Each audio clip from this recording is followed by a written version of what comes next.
10-cu fəsil. Salman bu ikicə gündə demək olar ki, qocalmışdı. O boyda kişi büzüşüb, bükülüb yumağa dönmüş. Şən, güləriz çöhrəsi solub ağarmışdı. Deyib danışmır. Həmişə fikirli, düşüncəli gəzib dolanır. Başını qaldırıb, adamların gözünün içinə dik baxmağa utanırdı. Nadirənin məqaləsi Salmanın ürəyində sağalmaz bir yer açmışdı.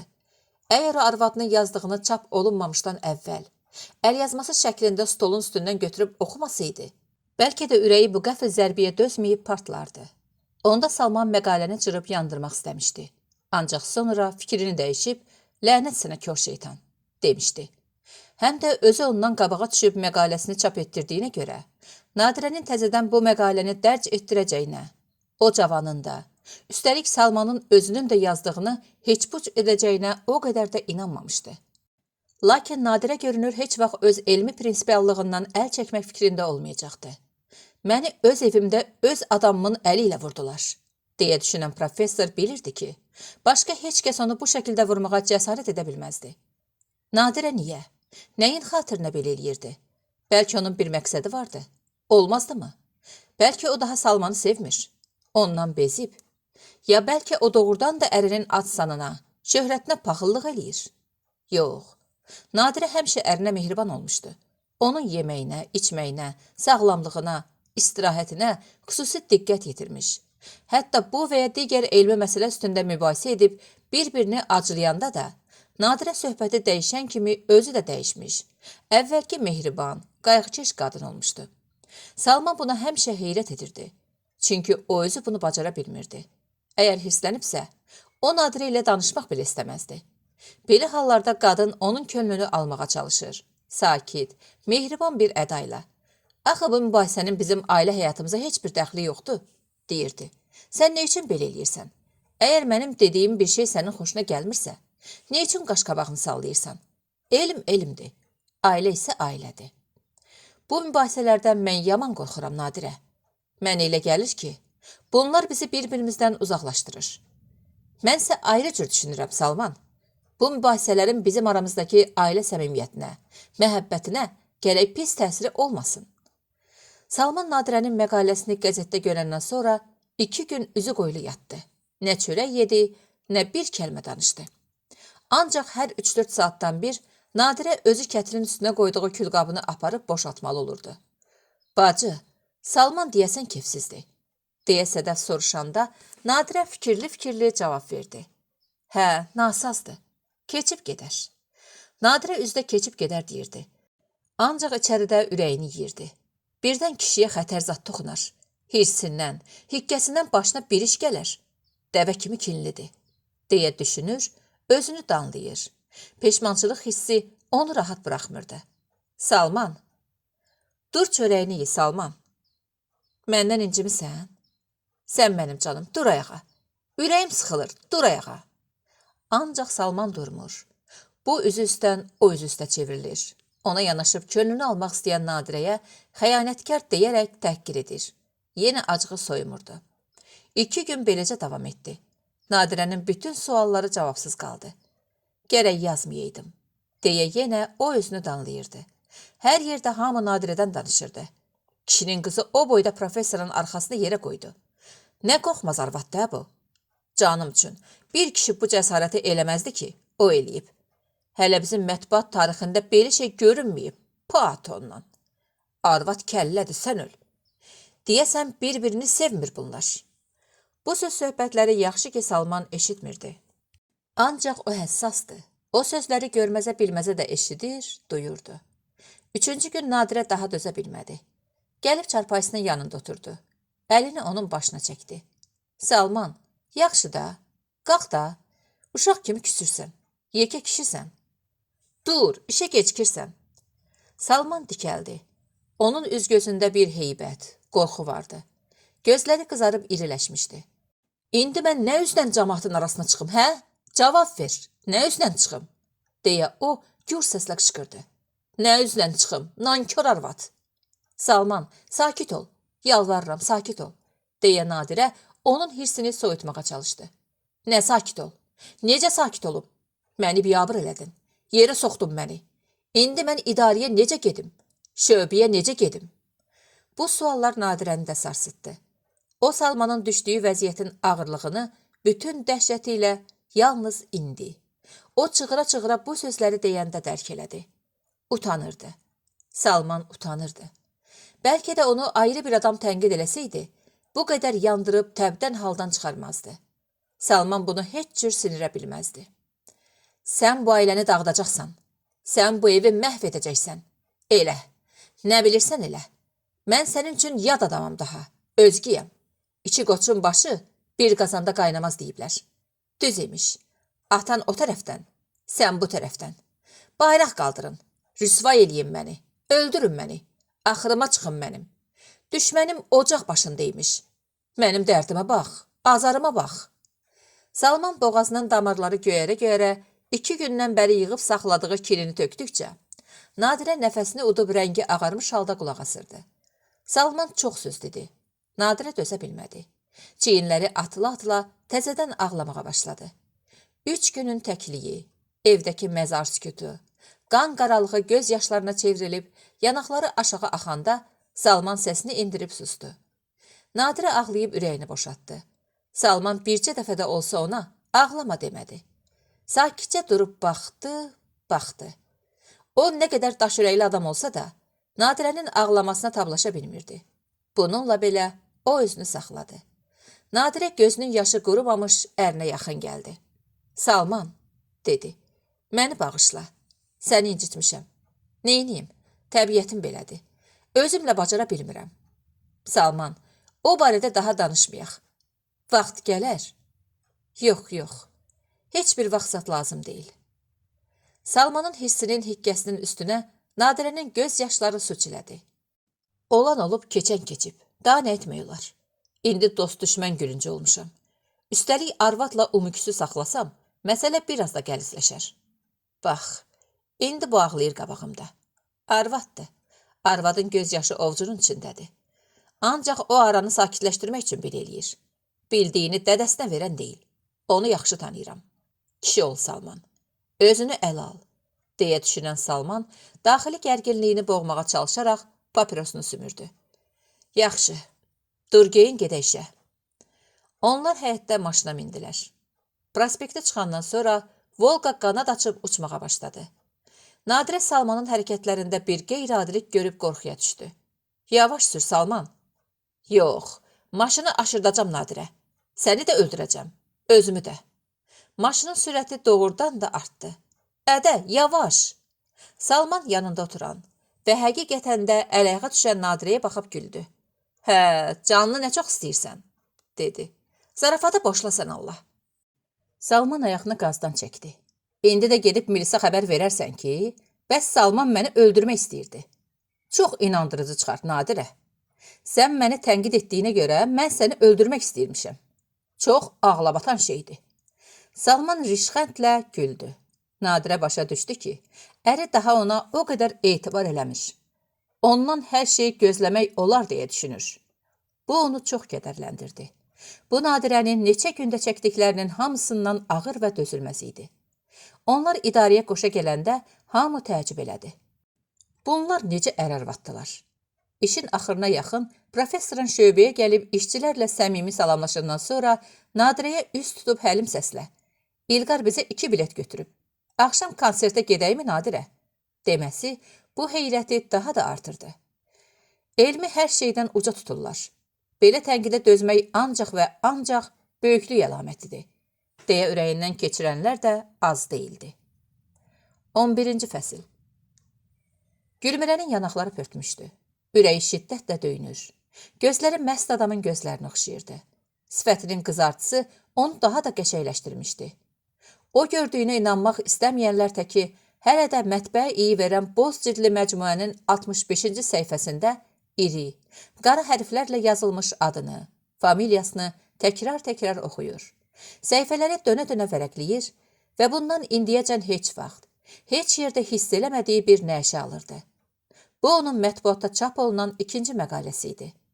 Birincisini hesaba almırdı. Çünki göydən düşmə bir şey kimi idi. Necə yazıldığı, niyə yazıldığı, qəzetdə nə üçün Gülmirənin adına çap olunduğu ona yuxu kimi gəlirdi. Amma bu, Bunda onun az da olsa zəhməti vardı. O əzab çəkə-çəkə günlər, aylarla həmin mövzu üzərində düşünmüşdü. Düzdür, Orxan onun libasını başdan ayağa dəyişmişdi. Hər halda həmin məcmuədə akademiklərin, professorların, elmlər namizədlərinin adları ilə bir cərgədə onun da adı vardı. Məyər bu balaca işdir, kiçik müvəffəqiyyətdir. İndi ona qabiliyyətsiz, istedadsız deyənlər öz sözlərini geri götürərlər. Biri bax, o Nadirə xanım, biri də elə əri Əqdəm. İnstitutda, şöbədə yoldaşlar onu təbrik edir, əlini sıxırdılar. Gülmirə stolunun üstünə yığdığı müəllif nüsxələrinin üstünü yazır, dostlarına verirdi. Birini professora təqdim etmişdi. Nadirə xanımın payını aparıb stolunun üstünə qoydu və zəif səslə: "Nadirə xanım, bir balaca məqaləm çıxıb," dedi. "Sizin üçün." Nadirə nüsxəni götürüb baxdı, vərəqlədi. "Təbrik edirəm. Axırıncısı olmasın. Çalış, daha yaxşılarını yazasan. Bu Salman əmin tərifləyən məqalə deyilmi?" "Bəli, odur." "Rəyini kim vermişdi?" "Özü vermişdi. Salman əmim özü." "Oxuyaram, fikrimi deyərəm sənə." "Çox sağ olun." Gülmirə qayıdıb yerində oturdu. Nadirə işini kənara qoydu. Gülmirənin məqaləsini oxumağa başladı. Elə bu an Gülmirənin ürəyində çağlayan sevinç hissinin üstünü bir qorxu dumanı aldı. Ona elə gəldi ki, indicə Nadirə adamın ürəyini gözündən oxuyan bu qadın baxan kimi biləcək ki, məqaləni kim yazıb. Dəst xəttindən, üslubundan tanıyacaq. Ancaq bu çox ötəri bir hiss oldu. Onu gülməli göründü. O ki, əl yazması deyil. Bunu indi təkcə Nadirə yox, Orxanın özü də sübut eləyə bilməz. Toxtadı. Nüsxələrdən birini götürdü. Qələmi əlində xeyli donub qaldı. Orxana nə yazsın? Necə yazsın? Hörmətli iş yoldaşım Orxana. Yox, bu çox soyuq və sönük çıxırdı. Gülmirənin ürəyindəki minnətdarlığın bircə zərrəsini belə bu sözlərlə duyub anlamaq mümkün değildi. Düşündü, çox düşündü. Bəlkə heç verməyim. Bu daha yaxşı deyilmi? Yoxsa kişinin öz yazısını özünə qaytarmaq? Üstündə də sənin adın. Verməsəm də xətrinə dəyə bilər. Axırda hamıya yazdığı kimi ona da yazdı. Hörmətli iş yoldaşım Orxana. Xoş arzularla. O birlərin sonuna müəllifdən yazmışdı. Burada buna əli gəlmədi. Sadəcə adını yazdı və salam. Bugün o qəribə hisslərlə yaşayırdı. İnstitutda işlədiyi 2 il ərzində birinci dəfə belə sevinirdi. Gülmirənin bugünkü sevinci övladı olmayan, özgə uşağı götürüb saxlayan mənim də övladım var. Mən də anayam, sonsuz deyiləm deyən və bununla da özünə, ərinə təsəlli vermək istəyən bir qadının sevincinə bənzəyirdi. Heç kəs bilməsə də içərdə o özü, o yanda tez-tez nəsə yazan Orxan bilirdi ki, bu uşaq kimindir? Bəlkə də kənardan baxanlar özgə uşağa böyüdən ananı xoşbəxt sayırlar. Bu ola bilər. Ancaq o ananın nə qədər gizli, sirli kədəri olur. Maşa xala ilə Əqdəm küçədəki oturacaqda yanaşı əyləşmişdilər. Əqdəm qolsuz köynək, pijama giymişdi. Qarı başına yeri ağ, göy haşiyəli yaylıq bağlayıb, uclarını çənəsinin altında düymüşdü. Getdiyin yerlər necədir? Hə? İndi Moskvanın yaxşı vaxtı olar. Yox, Moskvada değildim Maşa xala. Novosibirskdə idim. O, Novosibirskdə? Qarı həyəcanla tərpəndi. Əqdəmcik, axı ora mənim vətənimdir, bilirsənmi? Doğrudan? Bəs necə? Orada anadan olmuşam. Orada böyümüşəm. Gəncliyim o şəhərdə keçib Əqdəm. Mən heç bilmirdim. Gedəndə mənə nahaq deməyibsən. Orada bizim qohumlarımız var. Ünvan verərdim. Gedərdin, məndən də salam deyərdin. Qarı elə dirçəlmişdi ki, Əqdəm onun həyəcandan, sevincdən bu dəqiqə ağlayacağını gözləyirdi. Ancaq ötən müharibədə 2 oğul itirmiş qarının kipriksiz gözlərinin yaşı deyəsən çoxdan qurumuşdu. Gözəl şəhərdir, çox gözəl şəhərdir. İndi o qədər təzə evlər, küçələr salınıb ki, getsən tanımazsan Maşa xala, heç tanıya bilməzsən. Əqdəmin sözləri onda xoş, unudulmaz təəssüratı, gənclik xəyallarını oyatdı. Onlar kino lenti kimi Maşa xalanın gözləri önündən gəlib keçdi. Əqdəm sanki qarının xəyala daldığını bildiyi üçün araya söz salıb onun fikrini dağıtmaq istəmirdi. Qarı qalxdı. Heç nə demədən ağır addımlarla otağına çəkildi. Qapını dalınca çəkib bağladı. Əqdəm qarını başa düşürdü. O özü ilə, öz xatirələri, xəyalları ilə tək qalmaq istəyirdi. Əqdəm yerindən tərpənmədi. Qanrılıb Gülmirənin yoluna baxdı. Gəlmirdi. O dünən günortaüstü gəlib çıxmışdı. Ancaq həmişəki kimi Gülmirə onu sevinclə, gülər üzlə qarşılamamışdı. Xoş gördük Gülü. Sənə nə olub? Niyə dinmirsən? Küsmüsən məndən? Gülmirənin heç bir suala cavab vermədiyini görən Əqdəm elə evin ortasınca da donub qalmış. Qaşqabağını sallayıb üzünü yana tutaraq pəncərə ağzında qollarını qoynuna qoyub dayanmış Gülmirəyə mat-mat baxmışdı. Sonra köksünü ötürüb pencəyini, papağını çıxarmış, asılqandan asmış, üz-gözünə su çırpıb, lal dinməz gəlib stulda əyləşmiş. Yorğun və incik baxışlarını Gülmirəyə zilləyib dayanmışdı. Gülü, ay Gülü, dinmir. Deyəsən möhkəm inciyib. Onda da günah yoxdur.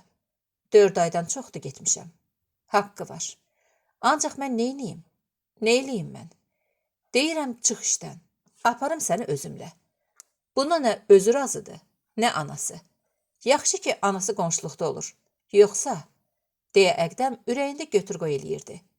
Düşüb elmin dalıyca, alim olmaq istəyir. Tərs kimi indi də 2 günlüyə möhlət veriblər. Birisi gün çıxıb getməliyəm. Gedim. Bu vəziyyətlə necə gedim? Getməyim, necə getməyim? İşdir də, nə eləyə bilərəm? Gülü, ay, Gülmirə geri çevrildi. Bəkdən, Gülü yoxdur, Gülü ölüb, dedi. Bildin? Ölüb, ölüb. Qız elə bil bu sözlərə bənd demiş, gözlərindən yaş sel kimi car oldu. Ürəkdən, Əqdəmin indiyəcən görmədiyi, təsəvvür belə eləmədiyi bir hönkürtü ilə ağladı. Sən nə danışırsan Gülü? Məni niyə bədbəxt elədin Əqdəm? Cavab ver. Məni niyə bədbəxt elədin? Ay qız, bir sakit ol görək. İndiyəcən sakit oldum bəsdir. İndi daha sakit olmayacam. Olmayacam. Qaytar mənim həyatımı. Qaytar. Elə bil ağlamaq onun dərdini azca yüngülləşdirdi. Ürəyindəki hirs hikki azaldı. Neçə aydı getmisən? 4 aydı. Əqdəm günahlarını boynuna alan adam kimi cavab verdi. Xeyr, 4 ay 5 gündür. Hə, bəs heç demirsən evdə adam qoymuşam. Bəlkə ölüb itib. Bəlkə bir dərdi azarı var. Bilirəm Gülmirə, ancaq nə? Deyəcəksən neyniyim, hə? Qulluqdur da, hökumət işidir də. Həmişə də belə deyirsən. Yox, belə olmaz, belə olmaz, deyə Əqdəm yaranmış vəziyyətin ciddiliyini dərindən dərinə dərk edərək ona təsəlli verməyə çalışdı. Bu dəfə gedən kimi ərzə verəcəm. Qoy azad eləsinlər məni. Gəlib oturacam evimdə işiyim də. Daha bəsdir. Sən özün fikirləş Əqdəm. Mən də cavanam. Mənim də arzularım var. Mən də istəyirəm başqa cavan qadınlar kimi əlim yanımda olsun. Heç bir dəfə səninlə teatra getmişəm? Yox. Hara getmişəm? Heç yerə. Heç yerə. Amma mənim arzum olub ki, səninlə şəhərə gəzməyə çıxım. Hamı sənin paqonunun ulduzlarına baxsın. Arzumdur da. Niyə ürəyimdə qalsın? Düzdür Gülü, düzdür. Dünən Əqdəm çox böyük çətinliklə Gülmirənin könlünü almış. Onu bir tər sakitləşdirə bilmişdi. Tufan deyəsən ancaq zahirən yatmışdı. İçərdə, dərinlərdə baş qaldırıb ara bir özünü hiss etdirən bu təlatümün kökü tamam kəsincə, Əqdəmin ürəyi rahat olmayacaqdı. Gülmirənin qoltuğunda kitab, ağır-ağır gəldiyini görən Əqdəm ayağa durub qabağına yeridi. Salam verdi. Gülmirə başını yüngülcə tərpətməklə salamını aldı. Əqdəm onun qolundan tutdu. Axşam türk müğənnisinin konserti var, dedi. Hə, bilirəm. Bizim yoldaşlar kollektiv gediş təşkil eləmişdilər, bilet almışdılar. Mən götürmədim. Dedim, nəyimə lazım? Mən götürmüşəm Gülü. Əqdəm şad xəbər verməyə tələsirmiş kimi tez dilləndi. Axşam gedərik. Gülmirə cavab vermədi. Bu nə kitabdır? Deyə Əqdəm onun qoltuğundakı kitabı qapıdan içəri keçəndə çəkib götürdü. Bizim kitabdır, deyə Gülmirə sakitcə dedi və özünün belə deməsinə təəccüb elədi. Necə yəni bizim kitabdır? Məni təbrik edə bilərsən Əqdəm. Məqaləm çıxıb. Hanı? Əlindəki kitabda. Kitabda? Əqdəm göy cildli kitabı tez-tez vərəqləməyə başladı. Səbri çatmadı. Mündərcəsinə baxdı. Gülmirənin adı, familiyası yazılmışdı. Səhifəsini tapıb açdı. Əqdəm sanki bugünü çoxdan gözləyirmiş. Bircə anda ürəyini sonsuz bir sevinç bürüdü. Eynilə göylərdə uçduğu zamanlarda olan kimi özünü yüngül və xoşbəxt hiss elədi. Nəhayət Gülmürənin də əsəri çıxdı. Kitabda, alimlər arasında. Gəl səni təbrik edim Gülü, deyə o irəli yeriyib Gülmürənin əlini sıxdı. Sonra ehmalca özünə sarı çəkib saçlarından öpdü. Gün o gün olsun ki, böyük kitabların çıxsın. Elə bir şey deyil, deyə Gülmürə pörtmüş halda cavab verdi. Sağ ol Orxan, ürəyindən keçirdi. Onun sifətindəki, baxışındakı dəyişiklik Əqdəmin gözündən yayınmadı. Sənə nə olub? Yanaqların qızardı. Yəqin sevincdəndir, hə? Hə, Əqdəm, düzü yaman sevinirəm. Məni də sevindirdin Gülü. Özün hiss eləməmiş olmazdın ki, mən sənin əsər yazacağına o qədər də inanmırdım. Bilirdim. Təkcə sən yox, çoxları inanmırdı. Əqdəm stol çəkib oturdu. Məqaləni oxumağa başladı. Gülmürə paltarını dəyişdi. Şifanerə qoyanda Əqdəmin dünən gələndə gətirdiyi şubaya bir də baxdı. Mətbəxə keçib yemək hazırladı.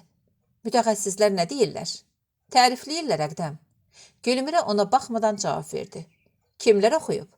Professor oxuyub, Nadirə oxuyub. Nadirə nə deyir? Dedi ki, yaxşıdır, təbrik elədi. 2 ilə inşallah müdafiə edərsən. Sənin müdafiə elədiyin gün gərək mənim üçün bayram ola. Dostluq restoranında sənə, sənin yoldaşlarına gərək bir banket verəm ki, illər uzunu dadı damaqdan getməsin. Çox sağ ol Əqdəm. Ancaq çalış, yaxşı alim ol.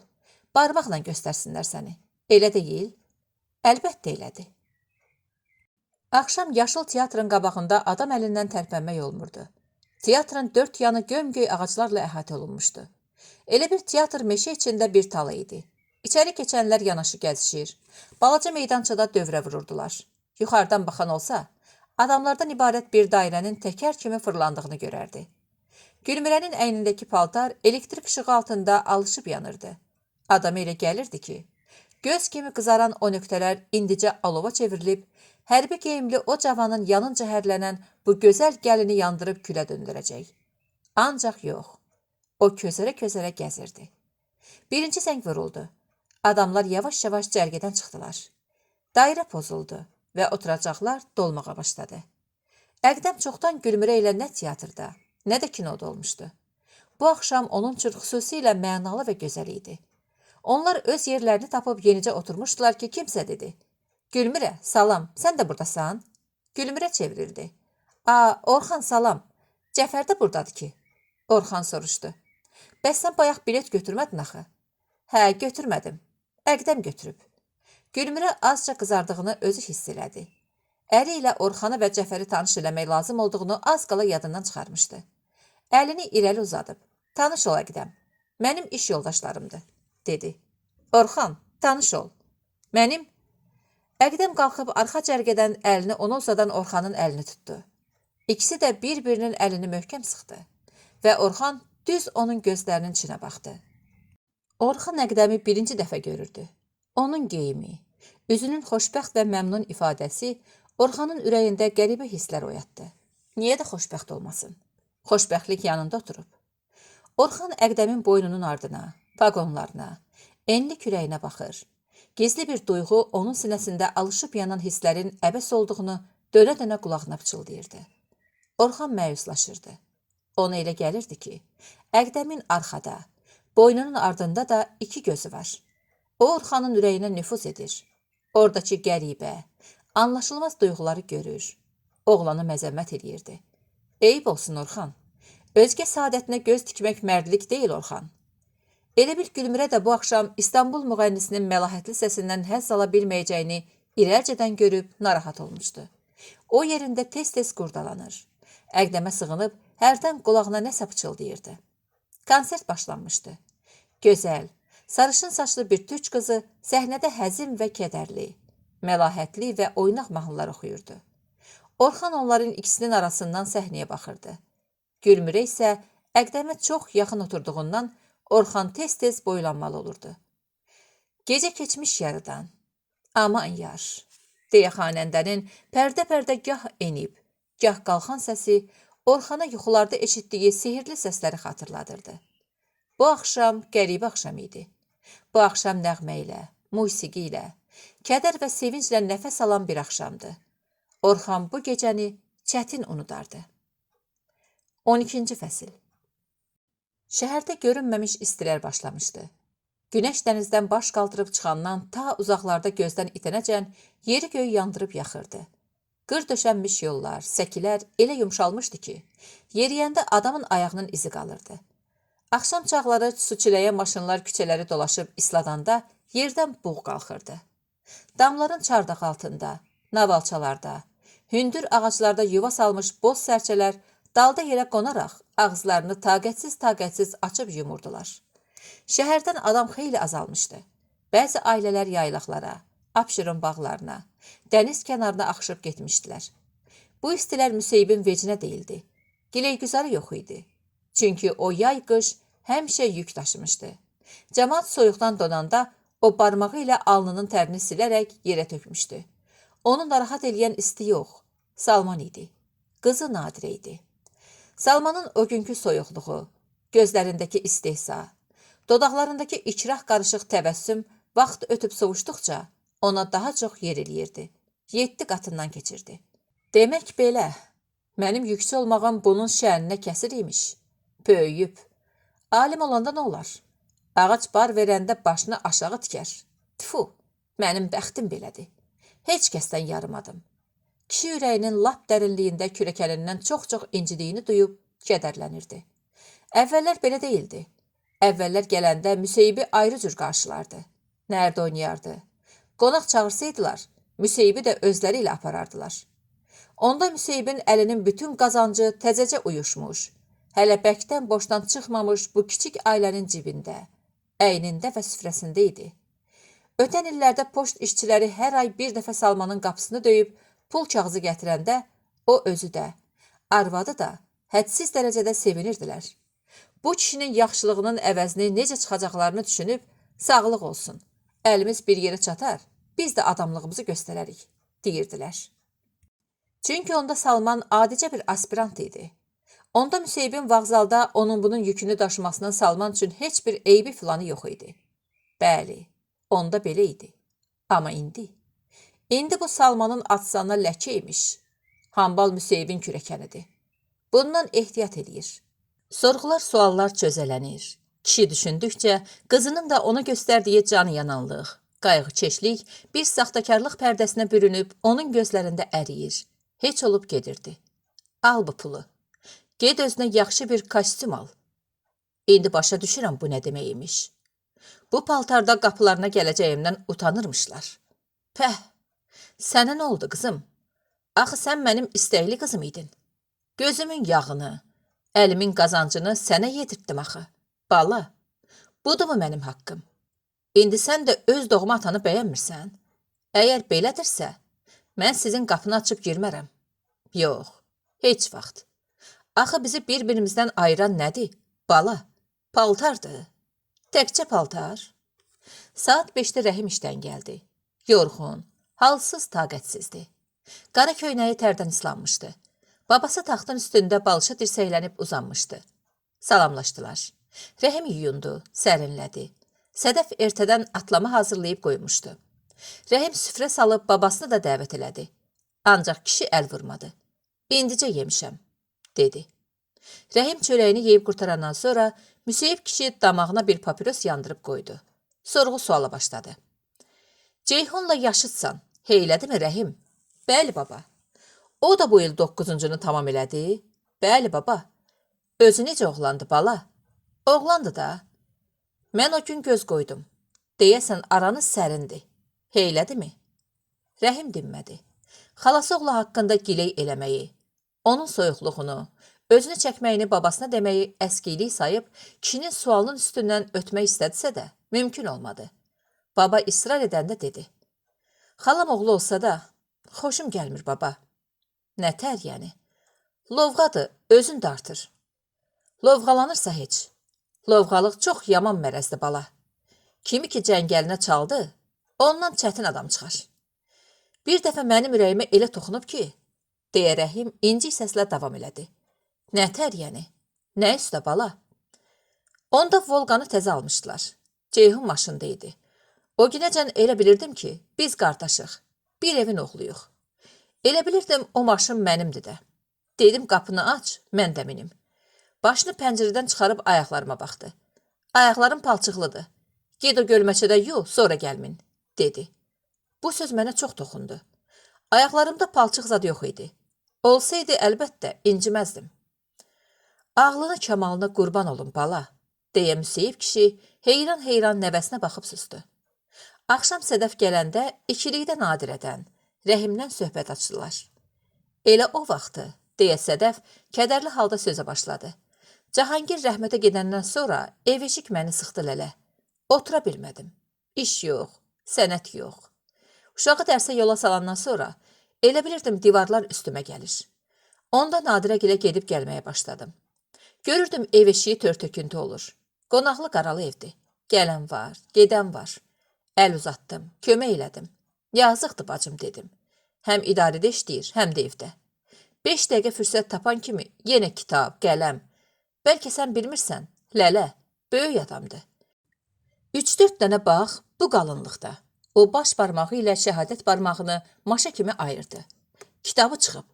Hərəsindən birinin də üstünü yazıb mənə bağışlayıb. Deyib, bunlarda sənin də əməyin var, bacı. Demişəm, bıy, mən heç yazı pozu bilmir ama, bacın ölsün. Deyib, heylə demə. Sən olmasaydın, bunları yaza bilməzdim. Ev eşiyi, xırım-xırda iş qoymazdı Sədəf. Mən düzü, ailələ, bacımdan yerdən göyə qədər razıyam. O olmasaydı. Sədəf doluqsunub sustu. Müseyibin eyni açıq idi. Bugün təzə işə girmişdi. Azneftin nəhəng binasının yanındakı dükanda gecələr keşik çəkəcəkdi. Xoruzunu qoltuğuna verin mi balası? Verə bilirsən ver. Rəhim domino daşlarını qarıştıra-qarıştıra cavab verdi. Nədən oynayaq? Nədən deyirsən ondan? Müseyib biraz fikirləşib dedi. Əgər məni utsan, lazım olan bütün kitabları mən alaram. Əgər sən uduzsan, məni dəryada bir kəşti seyrinə çıxardarsan. Oldu? Kəşti nədir baba? Kəşti? Bilmirsən kəşti nədir? Yox baba, deyəsən köhnə sözdür, hə? Kəşti yəni gəmi. Hə, necədir? Razısan? Razıyam. Sədəf xəbər aldı. Bəs tamaşa eləyənə bir şey düşmür? Paho, səni lap yaddan çıxarmışıq ana. Yaxşı, babam sənə də bir şey alar. Ədə, bura bax. Sən elə danışırsan ki, elə bil oyunu udub durubsan. Mən aparacam ana. Buna şübhə eləməyə bilərsən. Babası əlini Rəhimin çiyninə vurdu. Cücəni payızda sayarlar, quzu bala. Daşlar şaqqıltı ilə taxtaya dəyir, düzülürdü. Baba nəvə deyib gülürdü. Həyətdən eşidilən gülüş səsləri, domino daşlarının şaqqıltısı Sədəfin ürəyini dağa döndərir, onu fərəhləndirirdi. Necə müddətdir ana-bala bu evdə səssiz küysüz yaşamışdı. Heç kəs, nə yoldan keçənlər, nə də qonum-qonşulardan biri bu evdən gülüş səsi eşitməmişdi. Sanki demək, izah eləmək, soruşmaq üçün heç nə qalmamışdı. Ən zəruri şeylər söylənərdi, o da astaca. Cahangirin ölümündən sonra Sədəf bu çox canlı, çox nəfəsli şəhərdə ancaq Nadirəyə sığınmışdı. Nadirə mehriban, qayğıkeş bacı təki Sədəfin dərdinə şərik olmuş, onun əlindən tutmuşdu. İllər keçib getmiş, vaxt sovuşduqca Sədəf hiss eləməyə başlamışdı ki, Nadirə nə qədər can yandırsa da, o təkdir, ruhən təkdir. Nadirəni hansı bir sehirli qüvvə isə getdikcə Sədəfdən, onun tanıdığı, sevdiyi o sadə, gözəl, unudulmaz aləmdən ayırıb harasa aparır. Nadirə zahirən onun gözünün qabağında idi. Yenə onunla danışır, deyir, dərdləşirdi. Ancaq əslində o hey Sədəfdən uzaqlaşırdı. Əvvəllər ötənlərdən, uşaqlıq əyyamından, atalarından, mərhum analarından çox danışırdılar. Ancaq sonralar elə bil danışıb qurtardılar. Bir-birinə oxunmuş kitab kimi görünməyə başladılar. Ürək, can-ciğər söhbətləri adi ailə, dolanışıq güzəran, bazar-dükan söhbətləri ilə əvəz olundu. Sehirli, nazik, adi gözlə çox çətin görünən, soyuqluğu ürək üşüdən bir pərdə onları bir-birindən ayırdı. Bax, o gün atası onu danışdıranda bunları demək lazım idi. Sədəf isə tamam ayrı şeylər danışmışdı. Elə bil bunların heç biri yadına düşməmişdi. Müseybə isə hər şey gah aydın görünürdü, gah qaranlıq. Nadirə Sədəfgilin darvazasının ağzında ayaq saxladı. Alçaq hasardan həyətə baxdı. Baba ilə nəvə domino oynayırdı. Onlar bir-birinə hərbə zorba gəldikcə, Sədəf şən-şən, şirin-şirin gülürdü. Nadirə onların bəxtiyarlığına həsəd aparıb köksünü ötürdü. Darvazanın balaca qapısını ehmalca açıb, asta və səssiz addımlarla ürəyində xoşbəxtlər adlandırdığı bu adamlara sarı yeridi. Sədəf başını qaldırıb bacısını qol qanadı sınmış halda görəndə təşvişlə soruşdu. Nə olub bacı? Nadirə doluxsundu. Onun bu halı Müseybi də, Rəhimi də şaxta kimi dondurdu. Niyə beləsən qız? Deyə Müseyib ürək ağrısı ilə xəbər aldı. Nə olub? Nadirə zorla gülümsədi. Heç bir şey ata. Sizi bir yerdə gördüyüm üçün sevinib qəhərləndim. Sədəf qabağa keçib döşəkçəni onun üçün rahladı. Otur bacı. Yox, oturmayacağam. Nadirənin səsi titrədi. Bayaqdan bu gəlişə diqqət yetirən Müseyib təmkinini pozmadan əlindən daşı yerə ataraq sakit bir səslə. Otur qız, dedi. Müseyib bu sözləri elə dedi ki, Nadirə 5 yaşında uşaq kimi itayətlə, yanını taxtın qırağına qoyub əyləşdi və atasının səsindəki sakitlik də onu öz təbii halına qaytardı. Hələ arada heç nə yoxkən nahaqdan belə əsib coşduğuna peşman oldu. Bəlkə heç inciməyib, bəlkə heç Salmanın nəyə görə elə dediyini başa düşməyib. Hə, olmazmı? Bəs kostyum? Onu niyə elə elədi? Özü hambal paltarında. Lələmin ürəyi yumşaqdır. İstəyib Rəhimi sevindirsin. Bütün bu fikirlər bir anın içində beynində hərlənib, onun hirs hikkəsini xeyli azaltdı. Nətərsiz? Nəhayət zorla da olsa gülümsəməyə çalışaraq xəbər alanda Sədəf dedi. Yaxşıyıq bacı, səni görəndə qorxdum. Dilim ağzım qurusun. Dedim görəsən nə olub ki, bacım belə? Heç nə yoxdur. Elə-belə gəldim. Gözlədim, gördüm daha bizə gəlmirsiniz. Deyə o, bir şey öyrənmək məqsədi ilə araya söz atdı və nəzərlərini döndərib atasının üstünə gətirdi. Müseyib papirosunu yandırıb, kibritin çöpünü havada yelləyərək keçirtdi. Çallaşmış qaşlarını yuxarı qaldırdı. Mən daha sizə gəlməyəcəm bala. O bu sözləri elə hüzünlə dedi ki, Sədəf də, Rəhim də dönüb ona baxdılar. Niyə? Mətləb uzundur qızım. Axı nə olub lələ? Müseyib sinə dolusu ah çəkdi. Ağzından çıxan papiros tüstüsü idimi, ya yanan ürəyinin tüstüsü idimi? Üstümü unlu görüb elə bilirsiniz dəyirmançıyam? Yox bala, mən siz deyən qədər də avam deyiləm. Ailələ, qurban olum, yaxşı, heylə sözlər demə, deyə Sədəf söhbətin hansı səmtə yönəldiyini başa düşüb atasına yalvarmağa başladı. Başına dönüm ailələ, ürəyimizi qana döndərmə. Mən heç kəsdən incimirəm, öz bəxtimdən, taleyimdən inciyirəm. Axı, nə olub sənin bəxtinə, taleyinə? Çox şey olub qızım, Nadirə. İndi mən daha sizə yaraşmıram. Kim dedi bunu? Nadirə səsini qaldırıb xəbər aldı. Elə sən, nə olub mənim bu paltarıma? Cırığı yox, yamağı yox. O pencəyinin yaxasından tutub qeyzlə silkələdi. Amma razı deyildiniz bu paltarda sizin qapını açım, içəri girim. Ged özünə kostyum al dedin. Axı, sən özgə adam deyilsən, lələ. Mənim öz atamsan. Mən deməyəndə bəs kim deyəcək, lələ? Mən başa düşürəm. İndi ərim böyük adamdır. Şəninə sığışdırmır ki, arvadının atası hambaldır. Xəta elədim, o köpək oğlundan sizə salam göndərdim. Mən ovcumun için eyləməmişdim ki, onun sizlə arası yoxdur. Nə bilim? Deyirəm, vağzalda işləyim, deyir yox. Birdən orada da tanıyarlar, mən onun qaynatasıyam. Arxayın olun. Mən bir də heç yerdə dilimə gətirməyəcəm ki, Salmanın qaynatasıyam. Nadirənin də atası. Yox, heç vaxt. Mən sizdən elə incimişəm ki, çətin bir də ürəyim düzələ. Gedin, böyüyün. Daha yuxarılara çıxın. Mən indiyəcən sizlə quruca fəxr eləmişəm. Onu da çox görürsünüz. Eybi yoxdur. Nadirə atasının sözlərinə qulaq asırdı. Bu sözlər adi sözlər deyildi. Hərəsi bir tikan idi. Batırdı. Yerindən qan çıxır. Göynərtisi göz yaşardırdı. Və o doğrudan da dözə bilməyib, siz məni yat hesab edirsiniz, dedi və ağladı. Sədəf dözə bilmədi. Ağlama bacı, belə dedi və o an fikirləşdi ki, Nadirə uzun illər idi, harasa getmişdi.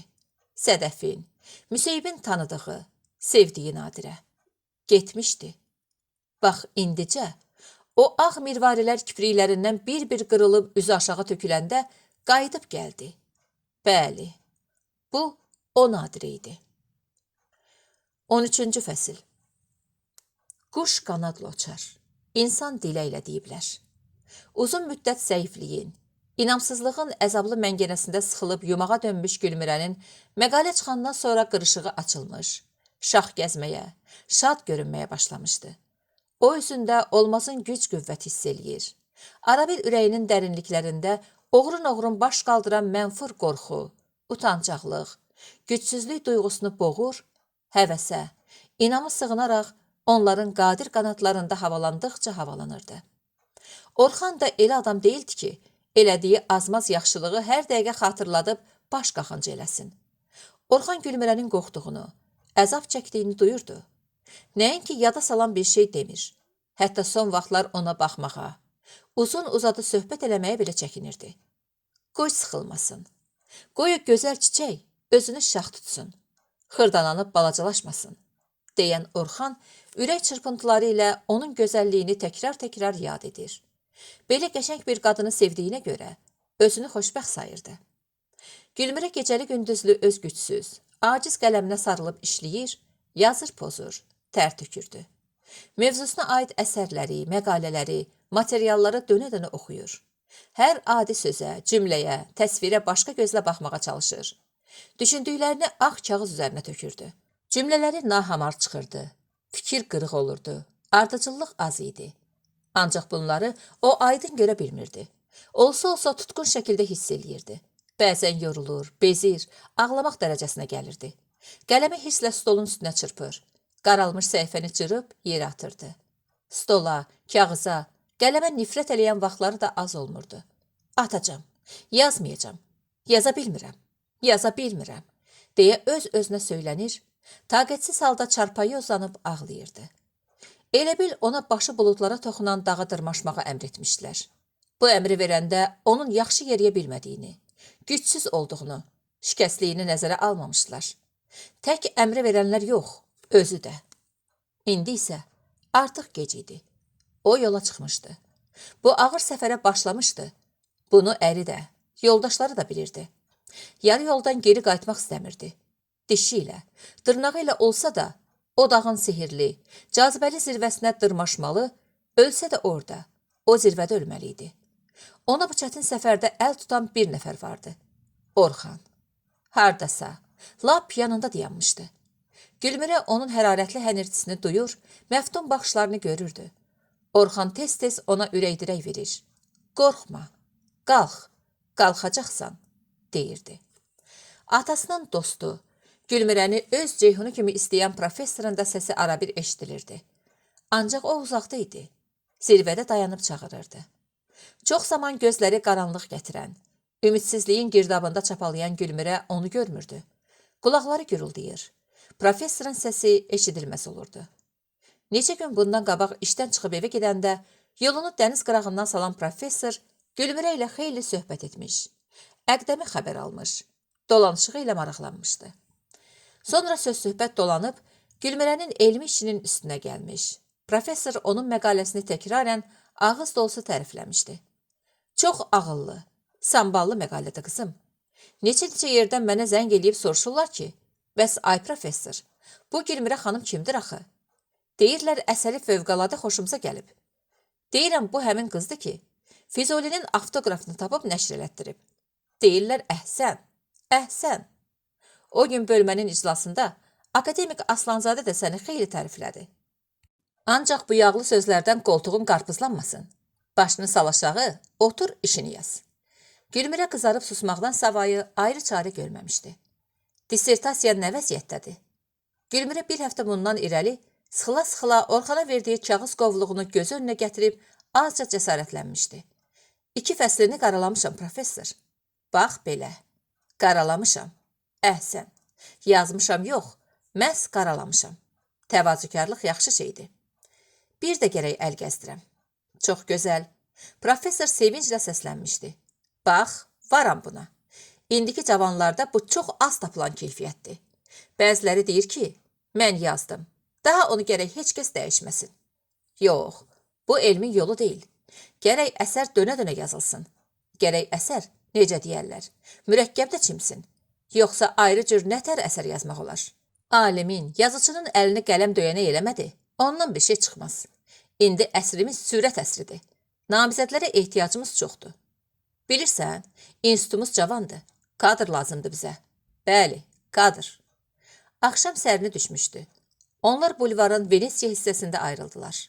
Salman inturistə, Moskvadan gəlmiş alim dostunun yanına getdi. Gülmürə ağır addımlarla geri qayıtdı. Alimlər evinin qabağındakı fəvvarə bu gün nədənsə daha gözəl və cazibədardı. Yuxarı qalxan ağ köpüklü su fəvvarəsinin arasında əzəmətlə ucaran Bəhramgür öz qılıncını yuxarı qaldırıb əjdahanın başını əzmək istəyirdi. Azca yuxarıda funikulyor görünürdü. Yaşıl ağacların arası ilə dağüstü parka çıxan yolda qırmızı vaqon lap qırmızı kibrit qutusuna oxşayırdı. Alimlər evinin xəzərə baxan pəncərələri açıqdı. Balkonlara qoyulmuş gül dibçəkləri, limon ağacları binaya yaraşıq verirdi. Fəvvarənin suyu güclü yağış şırıltısını xatırladırdı. Gülmürəyə bir anlığa elə gəldi ki, az sonra yalnız bu hovuza, Bəhramgürün başına yağan yağış artacaq, onu da isladacaq. O qeyri-iradi yenə alimlər evinin pəncərələrinə nəzər yetirdi. Fəvvarənin yanından uzaqlaşdı. Bir-birinin ucuna bənd olub, burula-burula yuxarı qalxan sürahili pillələr onu 4-cü mərtəbəyə qaldırdı. Hündür, ətrəngi qapının üstündə ağ lövhə üzərinə qara hərflərlə yazılmış 2 söz. Orxan Əlizadə sözləri Gülmürənin bədəninə qəribə bir gizilti, üşütmə saldı. Onu qeyri-adi bir uçunma tutdu. Qılçaları əsməyə başladı. Gəldiyinə peşman oldu. Mən bura niyə gəldim? Əqdən bilsə? Yox, qayıdıram. Ancaq durduğu yerdən tərpənməyə gücü çatmadı. Bu qapı arxasında nəsə sihirli bir qüvvə onu cəlb edir, içəri çağırırdı. Onda bu naməlum hissə, marağa qarşı dura biləcək müqabil qüvvə yox idi. Titrək əli ağır-ağır yuxarı qalxdı. Şəhadət barmağını zəngin qara düyməsinin üstünə qoydu. Qapı açıldı. Orxan əlində qələm, qapı ağzında görünəndə Gülmürənin ürəyi çırpındı və sanki bədənindəki bütün qanı sifətinə çırpılıb onu qıpqırmızı qızartdı. Gülmürə?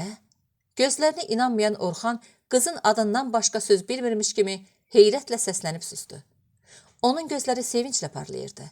Orxan geri çəkildi. Gülmürə evə girdi. Qapı sakitcə örtüldü. Gözləmirdin, hə? Gülmürə özünü əl aldı. Düzü yox. Elə bilirəm yuxu görürəm.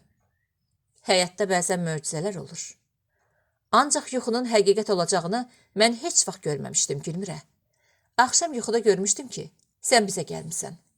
Gülmürə daban üstə fırlanıb gülümsündü. Mən istədim ki, sənin yuxun yalan olmasın. Həqiqətən bu gəliş Orxana yuxu kimi görünürdü. Gah çoxlu kitab, kağız yığılmış stolun üstünü yığışdırmaq istəyir, gah Gülmürəyə oturmağa təklif edirdi. Bir sözlə, özünü yamanca itirmişdi. Gülmürə Orxanın mənzilini heç görmədiyindən hər şeyə diqqətlə baxır. Otaqları gəzir, balkona çıxırdı. Bu balkon nəyə desən dəyər Orxan? Hə, axşamlar xüsusilə gözəl olur. Dənizin hənirtisini buradan duyursan. Oturub düşünürsən. Ləzzəti var Gülmürə. Mən həmişə işığı yandırmadan burada oturub düşünürəm. Dənizin gecə gözəlliyinə tamaşa edirəm. İçəri qayıtdılar. Otur Gülmürə. Gülmürə stolun böyründəki stulda əyləşdi. Külqabı papiros kötüyü ilə dolu idi. Azca o yanda, güldanda təravətini itirib solmuş qızıl gül vardı. Ürəyində düşündü ki, Orxan gülü çox sevir. Bəlkə ondakı təmizlik, xeyirxahlıq, gözəllik bu güllərdəndir. Sən işləyirdin deyəsən, mən mane oldum. Bunu deyib o açıq kağızlara baxdı. Oy, mənim işimi oxuyurdun? Orxan öz yerində rahatlanıb. Hə, dedi. Belə tez? Mən tələsdirmirəm səni. İşini gücünü atıb onunla məşğul olma. İşimi qurtarmışam. O iri qovluğu Gülmürəyə göstərdi. Budur, makinada yazdırmışam. Gülmürə qovluğu götürüb dizinin üstünə qoydu. Bağını açdı. Mübarəkdir Orxan. Sağ ol. Xeyli çıxıb ha? Hə, 10 çap vərəqidir. Nə qədər vaxtda yazmısan Orxan? Düz 2 ilə Gülmürə. Həvəslə, ləzzətlə işləmişəm.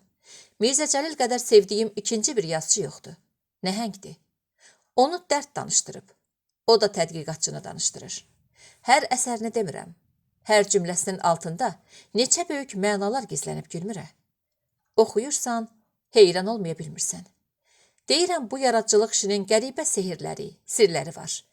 İnanırsan, mən bu yazını qurtaranda ürəyimi bir sevinç çulğadı ki, elə bildim doğrudan da xəzinə tapmışam. Nə qədər qəribə olsa da durdum. Bu gembol otaqda qol qaldırıb oynadım. Gülmürə Orxanın dediklərini heç vaxt yaşamamışdı. Bunlar ona maraqsız görünürdü. Ancaq Orxanın təkcə durub oynadığını, özü də çalğısız filansız eşidəndə gülməkdən özünü saxlaya bilmədi. Gülmürə gülməyinə ara verib, gün o gün olsun ki, kitab şəklində çıxsın, dedi. Görək də, Orxan gözlərini xəyalpərvərliklə qıyıb, pəncərədən artıq tutqunlaşmaqda olan Haviyə baxdı. Bu saat ən böyük arzum bunu çap elətdirməkdir.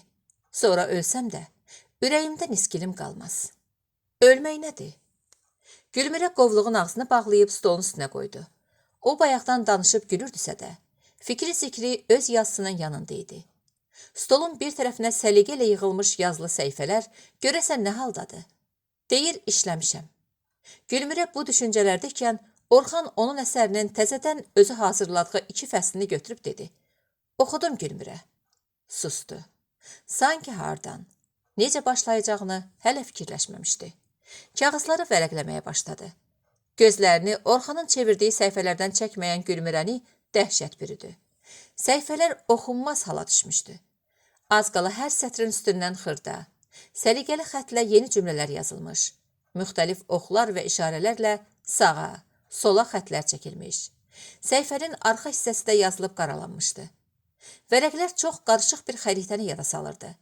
Nəyin nədən sonra gəldiyini anlamaq üçün xeyli diqqət və səbr lazım idi. Bəlkə Orxan özü də bunu aydınlaşdırmaqda, oxumaqda çətinlik çəkərdi. Gülmürə görünür heyrətdən başqa şey tapa bilmədiyinə görə, oy, oy, deyə qaldı. Dəniz qırağında professorun dediyi mürəkkəbdə çimizdirmək sözlərini xatırlayıb dedi. Mən lap tərlədim Orxan. Niyə? Bu qaralmış kağızlar. Əvvəlki yazınla bunlar arasında xeyli təfavüt var Gülmürə. Ancaq yenə çox, lap çox çalışmaq gərəkdir. Yaxşı, sənin vaxtın haçan qurtarır? Gələn il dekabrda. Az qalıb ki. Hə, professor da deyirdi qurtar. Əl-ayağını yığ bir yerə. Sonuncu fəslin nə haldadır? Materiallarım hazırdır, ancaq mənim üçün bu ən ağır fəsildir. Sənətkarlıq məsələlərdir. Onu da biraz qaralamışam. Sənətkarlıq məsələləri. Bu doğrudan da ən çətin və ən məsuliyyətli fəslindir. Bilirsən, ədəbiyyatşünasın gücü, elmi səviyyəsi bu və ya digər sənətkarın ictimai, siyasi fikirlərini, dərin fəlsəfi əxlaqi, etik görüşlərini açmaqda, təhlil etməkdə tam şəkildə zahirə çıxa bilmir. Daha doğrusu, bunları bir tarixçi də, filosof da analiz eləyə bilər.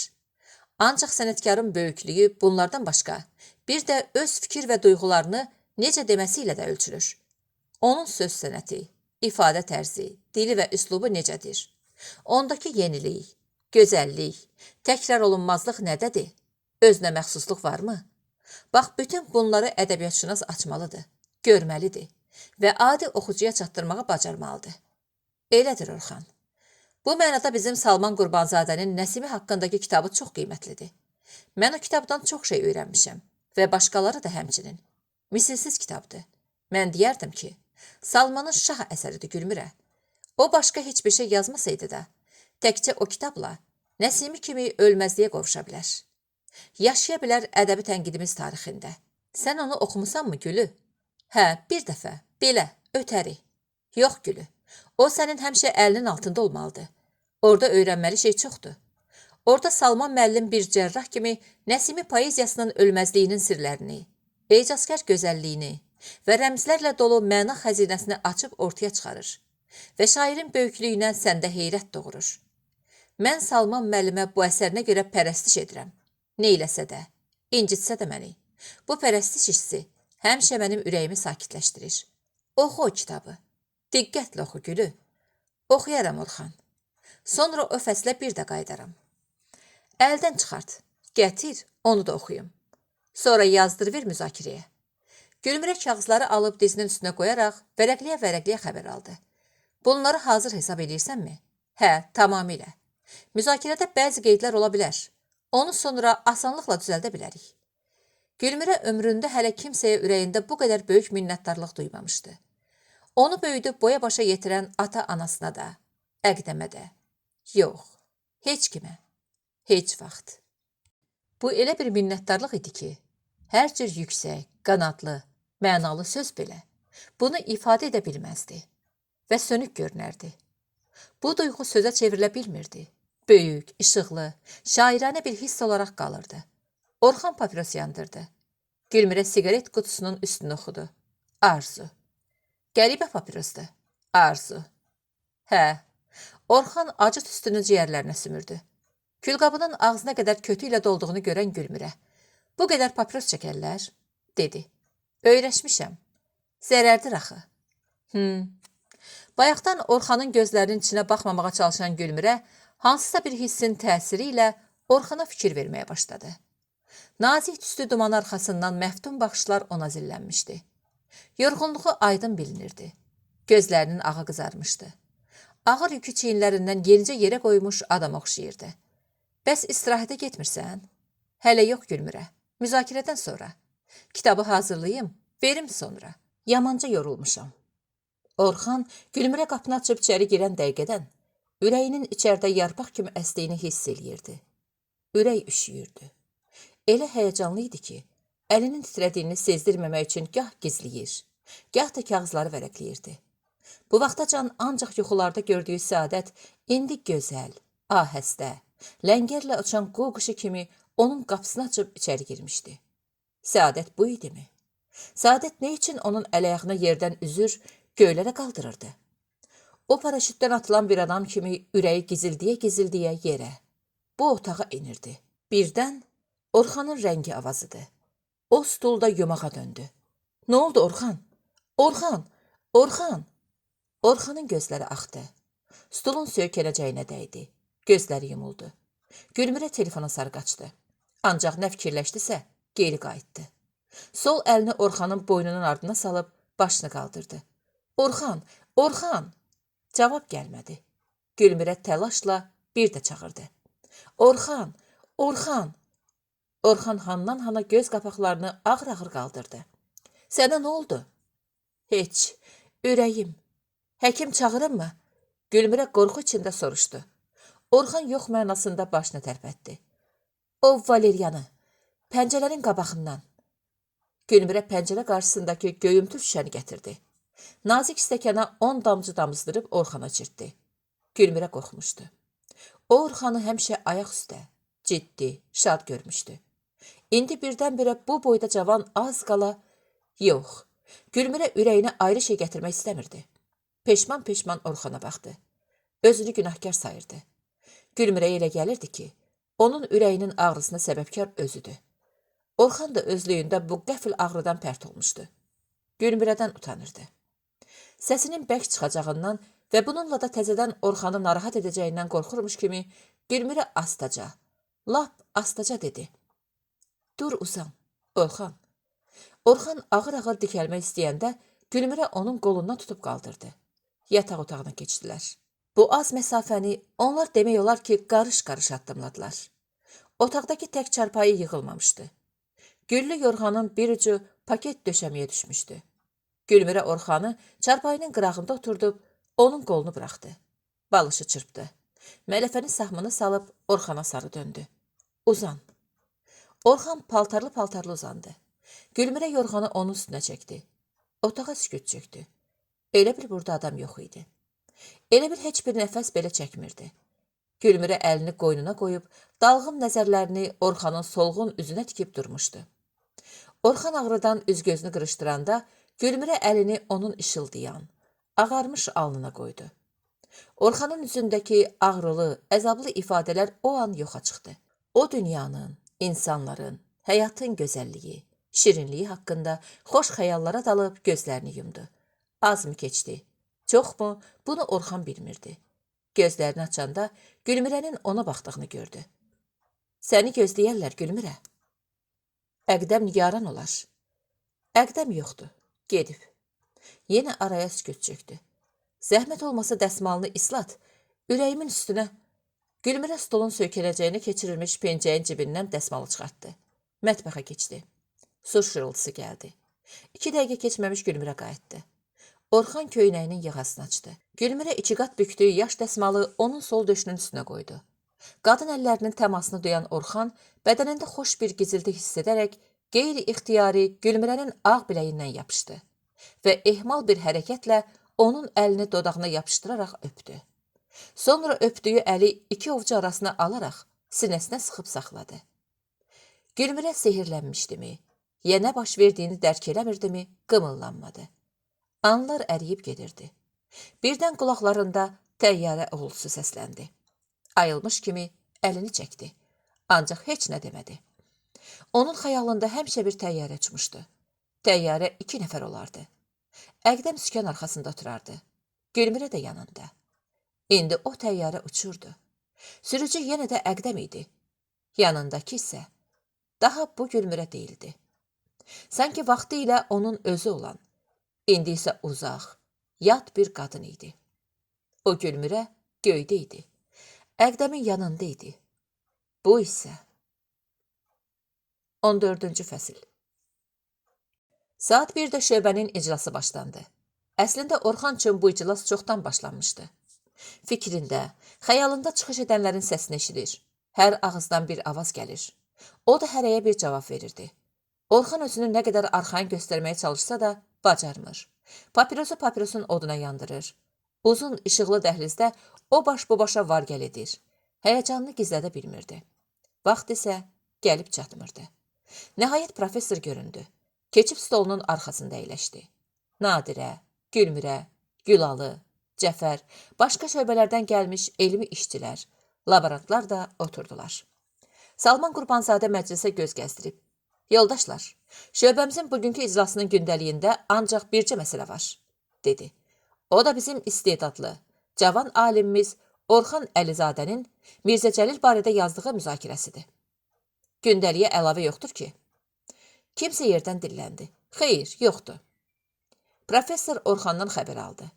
Kimlər oxuyub əsəri Orxan? Hamı oxuyub, professor. Çox yaxşı. Onda dur ayağa. Əsər haqqında qısaca məlumat ver. Sonra müzakirəyə başlayaq. Orxan ağır-ağır ayağa qalxdı. Oturanlara göz gəzdirdi. Udqundu. Sanki hardan başlamaq lazım gəldiyini unutmuşdu. Ani sükutdan sonra fikrini cəmləyib, əsəri necə yazdığından, əsas məqsədindən danışdı. Professor iclasdakılara üz tutdu. Orxana kimin sualı var? Stolun üstünə, qabağına qoyduğu iri portfelinin arxasından qurdalanan, bayaqdan tez-tez şöbə müdirinə baxıb iclasın istiqamətini, professorun bugünkü meylini müəyyən eləməyə çalışan Gülalının arıq, uzun barmaqlı əli yuxarı qalxdı. Mənim. Buyur Gülalı. Otaqda bir pıçıltı və pıqqapıq gəzdi. Çünki elə bir iclas, yığıncaq olmazdı ki, Gülalı eynən bu qaydada əlini qaldırıb sual verməmiş olsun. Onun bu xasiyyətini hamı bilirdi. Cəmaatın güldüyünü görən Gülalı ayağa qalxıb üzünü professora tutdu. Mənim bu oturan yoldaşlara da bir sualım var, professor. Salman təəccüblə soruşdu. Oturan yoldaşlara, ya Orxana? Orxanınki öz yerində. Ancaq bu yoldaşlara sualım budur ki, onlar niyə gülürlər? Yoldaşları yenə gülmək tutdu. Hə, cavab verin də, niyə gülürsüz? Professor qımışıb qələmi qarşısındakı qrafinə vuraraq sakitliyi bərpa eləmək istədi. Gülalı öz sualına özü cavab verməli oldu. Bura elmi idarədir. Sualsız, zadsız necə keçinmək olar? Mən bilmirəm. Yoldaşlar əgər belə fikirləşirsə ki, sualsız da keçinərik, onda bir balaca səhvə yol verirlər. Gülalı, mətləbə keç. Professor yenə qrafini taqqıllatdı. Keçin deyirsiz, keçim də. O qabağına düzdüyü milmil kartıçkalardan birini götürüb baxdıqdan sonra dedi. Mənim 2 sualım var. Biri böyükdür, biri balaca. Boylandı. Protokol yazan var? Hə, var. Gülmürə ürəyində dedi.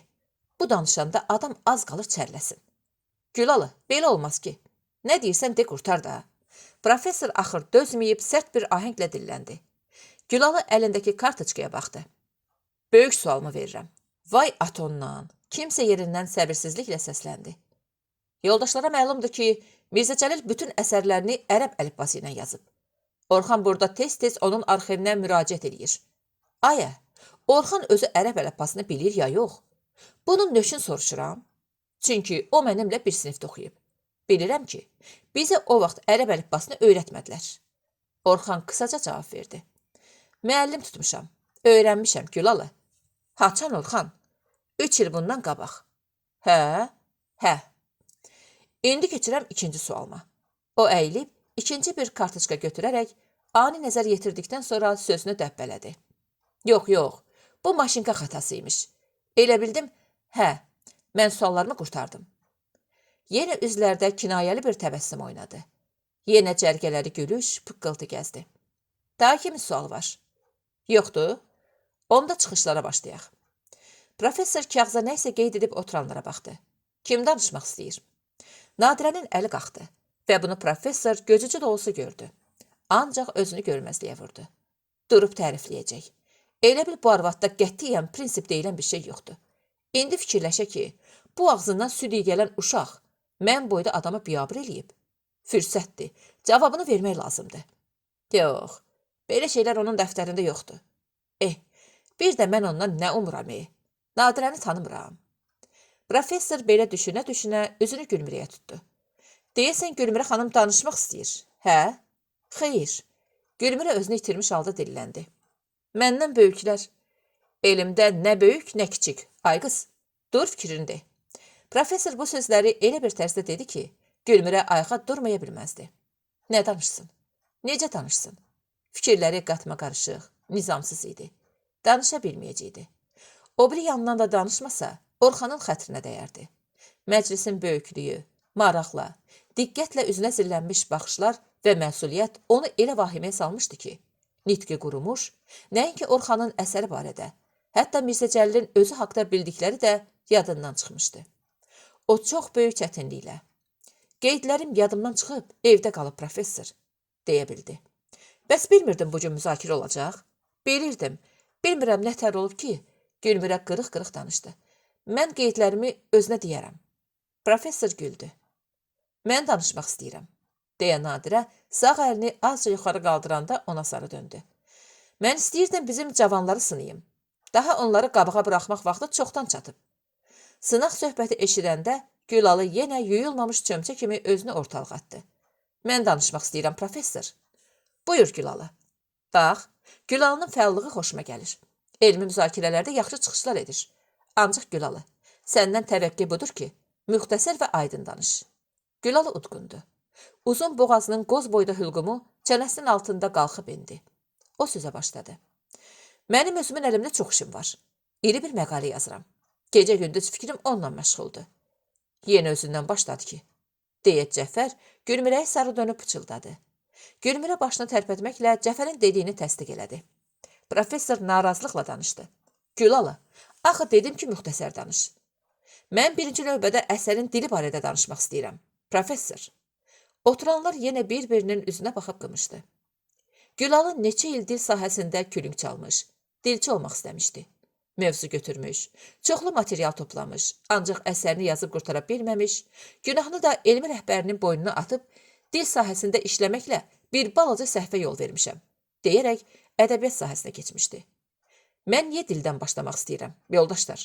Ona görə ki, yoldaşlar yaxşı bilirlər ki, dil əsərdə necə böyük əhəmiyyətə malikdir. Dil olmasa, əsər də ola bilməz. Çünki yoldaşlar yaxşı bilirlər. Marks deyib ki, dil təfəkkürün təzahür formasıdır. Əsər hansı mühüm bir məsələyə həsr edilirsə edilsin, əgər o yaxşı dillə yazılmasa, inanmıram ki, yaşasın. Bu məsələnin əhəmiyyətinə yoldaşlar yaxşı bilirlər ki, atalarımız, babalarımız da böyük fikir veriblər. Heç təsadüfi deyil ki, el arasında deyirlər. Filankəs dili ilə ilanı yuvasından çıxardır. Bəli, biz indi ilanı yox, oxucunu öz yuvasından çıxarmaq üçün gərəkdir var qüvvəmizi əsirgəməyək. İndi bu tələblər nöqteyi nəzərindən yanaşaq. Görək müzakirə elədiyimiz əsərin dili necədir? Orxanın xətrinə dəyməsin. Mən etiraf etməyə məcburam ki, müəllif məqsədinə nail olmayıb. Səbəbi, əsərin dili elmilikdən çox-çox uzaqdır. Gülalının son sözləri oturanları qurcalandırdı. Stollar cırıltı ilə səsləndi. Professor gözlərini Gülaldan çəkmirdi. Elə bil bayaqdan məhz bu sözləri eşitmək üçün çalışıb vuruşurdu. Nadirə təəccüblə Gülalıya baxır. Ara bir dəftərinə nəsə qeyd edirdi. Orxan qımıllanmadan oturub dinləyirdi. Kənardan baxana elə gələ bilərdi ki, Gülalı onun haqqında yox, tamamilə başqa bir adam haqqında danışır. Amma əslində o, Gülalının bir kəlməsini də ötürmür. mənalandırır və düşünürdü. Gülmürə öz pərtliyini unutmuşdu. O bu dəqiqə Orxanın halına yanırdı. Axı Gülmürə yaxşı bilirdi ki, Orxan bu əsərini necə sevə-sevə yazıb. Sərasər 2 il can qoyub. İndi belə bir zəhmətin üstündən belə qiymət, belə çıxış. Bəli, Gülalı boğazını arıdıb fikirlərini izah edirdi. Elə bil Orxan elmi əsər yox, hekayə yazıb. Sözləri, cümlələri qanadlı, bəzəyi, düzəyi o qədərdir ki, oxumaq mümkün deyil. Sifətsiz bir söz, təyinsiz bir cümlə tapmaq olmur. Bir şərq şairi deyib ki, heyf ki adı yadımda deyil. Qadının üzündə xal bir olanda, qadını gözəl göstərir. Amma sifəti xalla dolu olsa, o gözəl yox, çirkin görünəcək. Çopur çilə oxşayacaq. Orxanın əsəri də belədir. Yəni demək istəyirəm ki, həddən artıq bədii. Nadirə onun sözünü kəsdi. Bəs Belinskinin Puşkin haqqında yazdıqlarını oxumamsan Gülalı? Gülalı duruxdu. Oxumuşam. Görürsən necə bədii yazıb? Puşkinin əsərləri qədər gözəldir. Sizin deməyinizdən elə çıxır ki, Mirzə Cəlil Puşkindir, Orxan da Belinski. Xeyr, onları müqayisə etmək, bir-birinə qarşı qoymaq doğru deyil. Hərəsinin öz yeri var Gülalı. Sakit, professor qrafini tıqqıllatdı. Xahiş edirəm, mətləbdən kənara çıxmayın. Gülalı, buyur. Gülalı indi Orxanın əsərdə buraxdığı başqa nöqsanları sayır. Xüsusilə onun Mirzə Cəlili idealizə elədiyindən, həddindən çox şirtdiyindən ağız dolusu danışırdı. Nəhayət o çıxışına belə yekun vurdu. Orxan bu əsər üzərində xeyli zəhmət çəkibsə də, hələ məqsədinə tamam nail ola bilməyib. Monoqrafiya bir də ciddi iş tələb edir. Əgər müəllif qolunu çırmayıb təkrar bu işə girişsə, onda əsər faydalı bir tədqiqat məhsulu ola bilər. Gülalının çıxışı bək narazılığa, fikir ixtilafına səbəb oldu. Bayaqdan iclasın gedişinə diqqət yetirən Nadirə söz alıb ayağa qalxdı. Yoldaşlar, deyə o, hər iki əlini stolun qırağına dayayaraq azca irələyildi. Biz bura zarafat eləməyə yığışmamışıq. Bu elmi idarədir. Və burada olan söz-söhbət də gərək ciddi, məsuliyyətli olsun. Gülalının çıxışı mənim heç xoşuma gəlmədi. Ola bilər ki, Gülalının Orxandan şəxsən acığı gəlir. Ancaq bu gərək haqq verməsin ki, sən vicdanı kənara atıb, ağa qara deyəsən. Burada söhbət Orxandan yox, Mirzə Cəlil haqqında yazılmış bir əsərdən gedir. Mirzə Cəlil isə bizim hamımızın sevimlisidir. Nadirənin vicdanı kənara atıb, ağa qara deyəsən ifadəsi Gülalını tərpətdi. Onun son sözlərinə acıqla cavab verdi. Mən şəxsən Mirzə Cəlili sevmirəm, dedi. Xahiş edirəm, hər kəs öz adından danışsın. Amma o, Nadirə heysiyyətinə toxunulmuş adam kimi yana-yana dedi. Hamımızı, ata-babalarımızı da, bizi də, bizim gələcək nəvə nəticələrimizi də sevib. Bu torpağı isə hər şeydən çox sevib. Haqq söz dediyi üçün başına olmazın müsibətlər gəlib. Amma yenə sözündən dönməyib. Dəyanətindən əl çəkməyib. O bizim xalqı dünya qarşısında gülünc vəziyyətdə qoyub. Tərcümə eləyin onun poç qutusu hekayəsini. Dünyanın mədəni xalqlarının qabağına çıxarın. Görün sizə necə güləcəklər. Eləyin, buyurun. Görün bayraq elədiyiniz Mirzə Cəlil sizi necə rüsvay cahan eləyib. O həqiqəti deyib. Həqiqət acı da olsa həqiqətdir Gülalı. Professor qələmi qrafına döyəcləyib yenə sakitliyə çağırdı. Gülalı professora baxıb bu sözlərin deyəsən onun xoşuna gəlmədiyini hiss elədikdə özünü yığışdırıb oturdu və ürəyində deyəsən yenə bir balaca səhv elədim axı, dedi. Yoldaşlar, Gülalının mövqeyi aydındır. Bu təkcə Orxana yox, Mirzə Cəlil kimi böyük, pərəstişə layiq bir şəxsiyyətə, elmimizə düzgün münasibət deyil. Gəlin xırda hisslərlə yaşamayaq. Bir oxucu kimi deməliyəm ki, Orxanın əsəri mənə tamamilə qane edir. O vicdanla işləyib. Mirzə Cəlilin özünə, onun adına sanına, xalq üçün alışıb yanan ürəyinin oduna layiq bir əsər yazıb. Gülalı əsərin dilinin pisliyindən danışır. Məncə bu çox ədalətsiz bir hökmdür. Orxanın dili əsl elmi dildir. Oxucunu arxasınca çəkib aparan, onu inandıran, eyni zamanda ona mənəvi estetik zövq verən bir dildir. Mən arzu edirəm ki, bizim hamımızın əsərləri bu cür şirin və oxunaqlı dillə yazılıydı. Burada bədiliyə nahaq etiraz edilir. Başa düşmək lazımdır ki, bizim kitablarımızı ancaq ona görə az oxuyurlar ki, onları çox quru və rəsmi bir dildə yazırıq. Quruluq elmi əsərin ən böyük düşmənidir. Sonra Gülalı yoldaş deyir ki, Orxan Mirzə Cəlili idealizə eləyib, layiq olduğundan çox-çox yüksək qiymət verib. Bu yersiz ittihamdır. Nadirə sözünə ara verib nəfəsini dərdi. Mən heç də demək istəmirəm ki, Orxanın əsərində nöqsan yoxdur. Var yoldaşlar. Xüsusən bəzi tarixi hadisələr düzgün işıqlandırılmayıb. Mən onların hamısını haşiyələrdə qeyd eləmişəm. Sonra əsərdə bəzi təkrarlar var. Lakin bunlar asanlıqla düzələn nöqsanlardır. Buna görə də mən əsərin tezliklə çap olunmasının tərəfdarıyam. Bu Mirzə Cəlilin xatirəsinə, yubileyinə ən yaxşı hədiyyə olacaqdı. Salmanın üzü qaralıb tutulmuşdu. Xüsusilə Cəfərin çıxışı Salmanı lap pərt eləmişdi.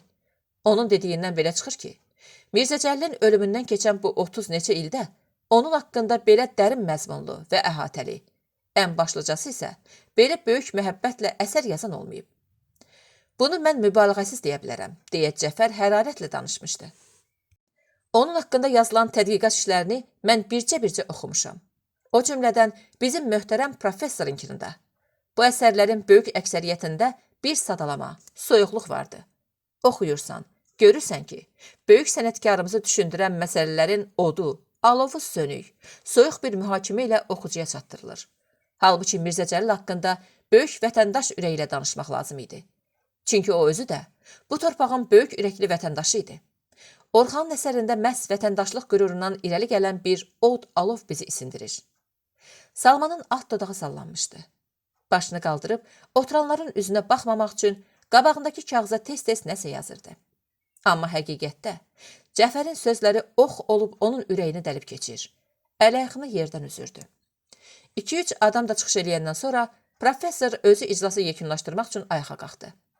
O danışanların dediklərini tənqidi surətdə nəzərdən keçirə-keçirə belə bir fikir söylədi ki, istər tərifləyənlər, istər tənqid eləyənlər çox ifrata varırlar.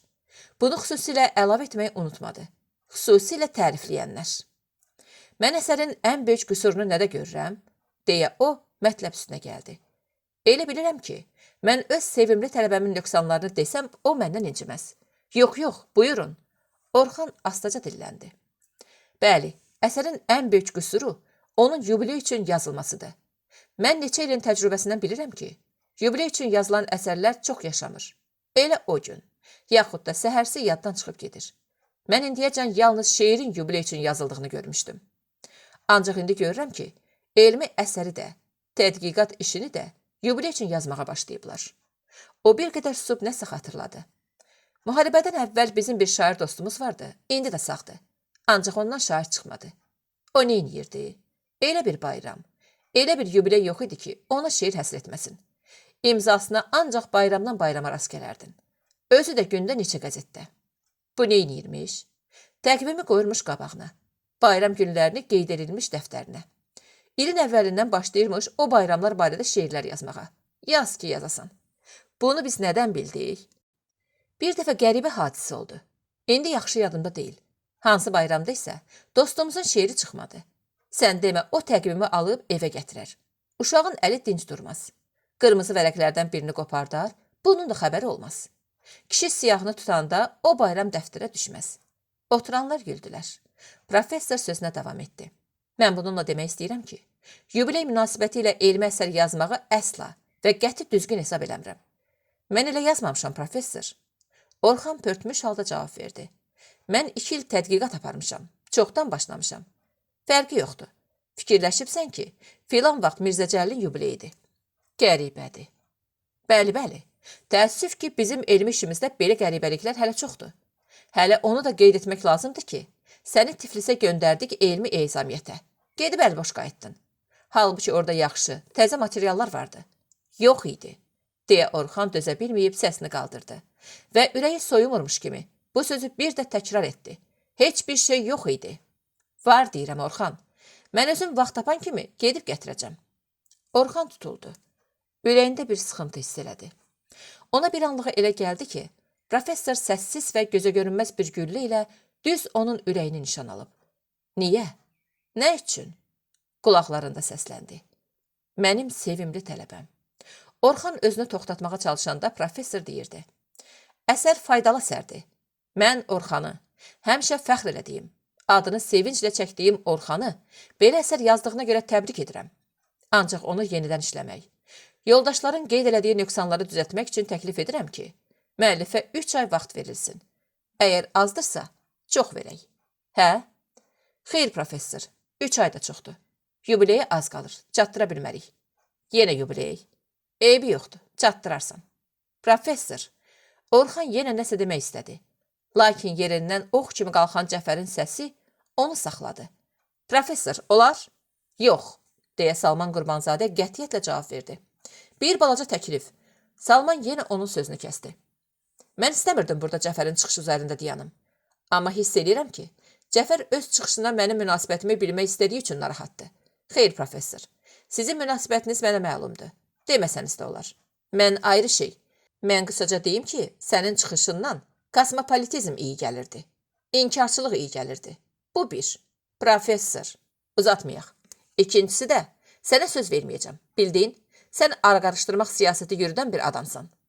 Nadirə söhbətin ayrı səmtə yönəldiyini görüb, üzünü ərinə tutdu. Söz ver, Salman, qoy görə nə deyir? Onun nə deyəcəyi mənə indidən məlumdur, deyə Salman Cəfərin vaxt məsələsinə toxunacağını duydu. Hər halda söz ver. Salman naçar qalıb, yaxşı, de görə nə deyirsən, dedi və bütün vücudu ilə diqqət kəsilərək Cəfərin ağzına baxmağa, dediklərinin birini də buraxmadan eşitməyə başladı. Mən təklif edirəm ki, deyə Cəfər birbaş mətləb üstünə gəldi. Orxanın bu əsərini bitmiş bir əsər kimi qəbul edib, çapa buraxmaq və müəllifinə də, professorun dediyi təki, əsəri düzəltmək üçün 3 ay yox, 10, uzaqbaşı 15 gün vaxt verək. Çünki ona 3 ay vaxt təyin etsək, bu o deməkdir ki, əsəri yubileyə çatdıra bilməyəcəyik. Və salam. Qurtardın? Salman açıq-aşkar hiss olunan bir rişxəndlə soruşdu. Bəli, mən bu təkliflə qətiyyən razı deyiləm. Çünki yoldaş Cəfər əsər düzəltməyin, onun nöqsanlarını aradan qaldırıb çapa hazırlamağın nə demək olduğunu yaxşı bilmir. Bir də onu qınamıram da. Gərək adam özü samballı əsər yazsın ki, elmi əsərin meydana gəlməsi prosesindən də xəbərdar olsun. Yoldaş Cəfər hələlik bu işləri bilmir. Salmanın hər sözündə zəhər kimi acı kinayə duyulurdu. Ona dözmək, tab gətirmək üçün dərya boyda səbr və dözüm lazım idi. Cəfər nə qədər dözümlü olsa da özünü saxlaya bilməyib, haqlı olduğunu axıra qədər sübuta yetirmək məqsədi ilə dedi. Səsə qoyulsun, təkliflər səsə qoyulsun. Səsə qoyulsun? Salman uzada-uzada soruşdu. Bəli, qayda var, qanun var, demokratiya var. Səsə qoydular. Bir səs çoxluğu ilə Salmanın təklifi qəbul olundu. O açıq-açığına fərəh içində üzür, onun təklifinə əl qaldıran adamlara baxıb razılıqla gülümsünürdü. İclas çoxdan qurtarmış, adamlar çıxıb getmişdi. Orxan hələ də öz yerində oturmuşdu. Əsərin əl yazması, makina nüsxələri və yoldaşların qeydləri yazılmış vərəqlər stolun üstündə idi.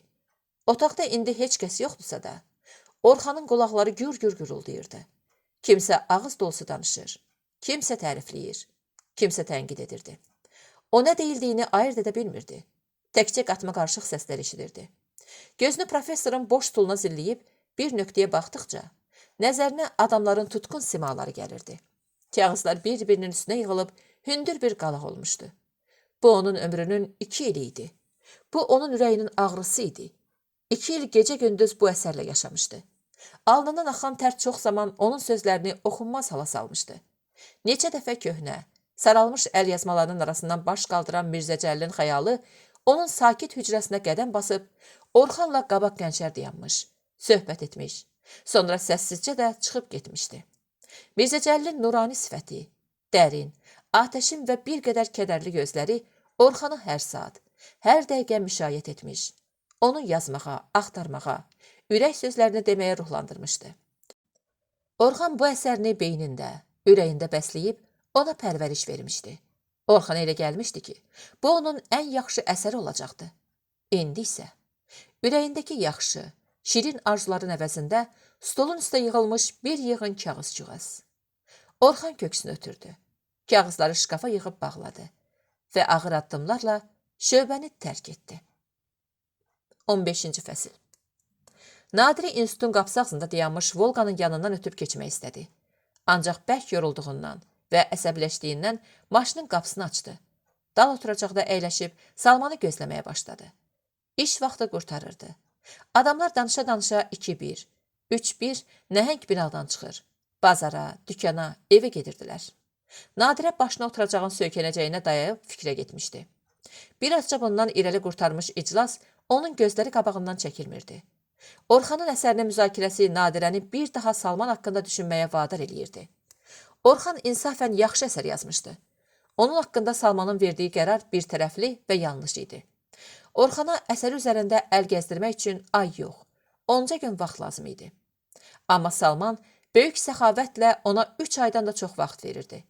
Orxan tələsir. Kitabı Mirzə Cəlilin yubileyinə çatdıra bilməyəcəyindən qorxurdu.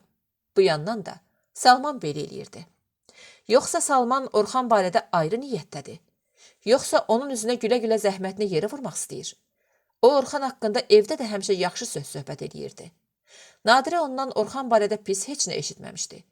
Təkcə Orxanın məqaləsi çıxan günü əsib coşmuşdu vəssalam. Bəlkə Nadirədən ehtiyat eləyir, bəlkə ondan çəkinirdi. Nadirə başını qaldırdı. Salman görünmürdü. Orxan yorğun-yorğun, döyülüb əzilmiş adam kimi fikirli, düşüncəli halda ötüb keçəndə Nadirənin ona yazdığı gəldi. Salman onu tamam ruhdan sala bilər. Nə isə demək, nə isə bir tədbir görmək lazımdır. Hər halda belə davam edə bilməz. Nadirə Orxanı səslədi. Orxan! Orxan eşitmədi. Nadirə başını maşının pəncərəsindən çıxardı. Orxan! Ay Orxan! Orxan səsi eşidib ayaq saxladı. Geri baxdı. Dalınca kimsənin gəlmədiyini görəndə yenə yoluna düzəldi. Qulağım səsə düşüb nədir? Deyə düşünən Orxan bir də səs eşidəndə maşına sarı baxdı. Nadirə əl eləyib onu yanına çağırdı. Məyus olma Orxan, deyə Nadirə ona ürək-dirək verdi. Yaxşı əsər yazmısan. Heç nədən qorxma. Yox Nadirə xanım, nədən qorxacam? Biraz yox. Lap çox haqsızlıq elədilər. Salman düz eləmədi. Mən kəslə-kəslə qaldım. Çünki mən onun iradəsi əleyhinə adam içində bir söz deyəndə düz bir həftə bizim evdə müharibə gedir. Belədir də xasiyyəti. Neyniyəsən? Yox, sağ olun. Siz əlinizdən gələni elədiniz. Orxan Nadirənin elminə, biliyinə, əsərlərinə pərəstiş eləyənlərdən idi. Onun özünün şəxsiyyəti Orxana o qədər valih eləmişdi ki, Nadirəni az qala müqəddəs bir adam bilirdi. Necə də gözəl insan, necə də gözəl alimdir. Orxan çox az adam tanıyırdı ki, onda istedadla gözəl insaniyyət birləşsin. Qayğıkeşlik Nadirənin elminin də, özünün də bəzəyi idi. İndi hara gedirsən? Orxan əlini ürəyinin başına qoydu. Həkimə gedirəm, Nadirə xanım. Ürəyin ağrıyır, deyə Nadirə həyəcanla xəbər aldı. Bəli, narahat olmayın. Ayrı həkimə yox, Xəzər Loğmanımın yanına gedirəm. Məni lap qorxutdun. O mənim ən yaxşı həkimimdir, Nadirə xanım. Orxan xudafizləşib getdi. Nadirə onun dalınca baxıb fikirləşdi. Yaxşı alimdir. Ancaq heyif. Heyif ki, ürəyi. Biraz keçmiş Salman açarı fırlaya-fırlaya gələndə Nadirə darıxmış halda. Gəl çıx da, dedi. Salmanın üzü gülürdü. Keyfi yuxarı idi. Nadirə onun halındakı dəyişikliyi görüb, nə olub Salman? Deyəsən keyfin ala buluddadır, deyə xəbər aldı. Əşi, neyniyəcəyik daha? Onu bunun dərdini çəkməkdən yorulduq. Filan kəs səndən incidi, bunun fikrini çək. Filan kəs tənqid elədi, bunun fikrini çək. Ömrümüzü çürütdü bu fikirlər.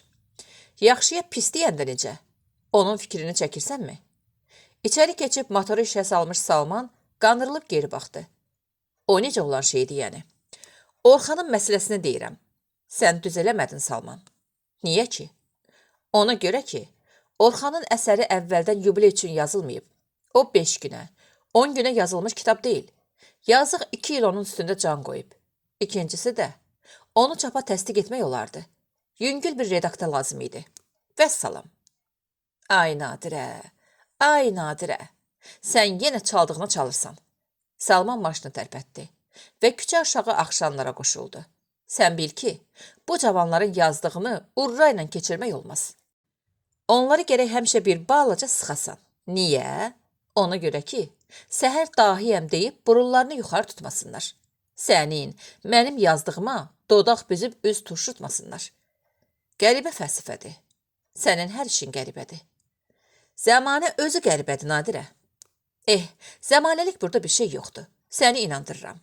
Mən səni o qədər yaxşı tanıyıram ki, bu üzündən baxanda o tərəfini yaxşı görürəm.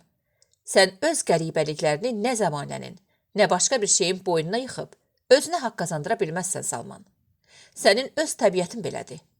Ola bilər.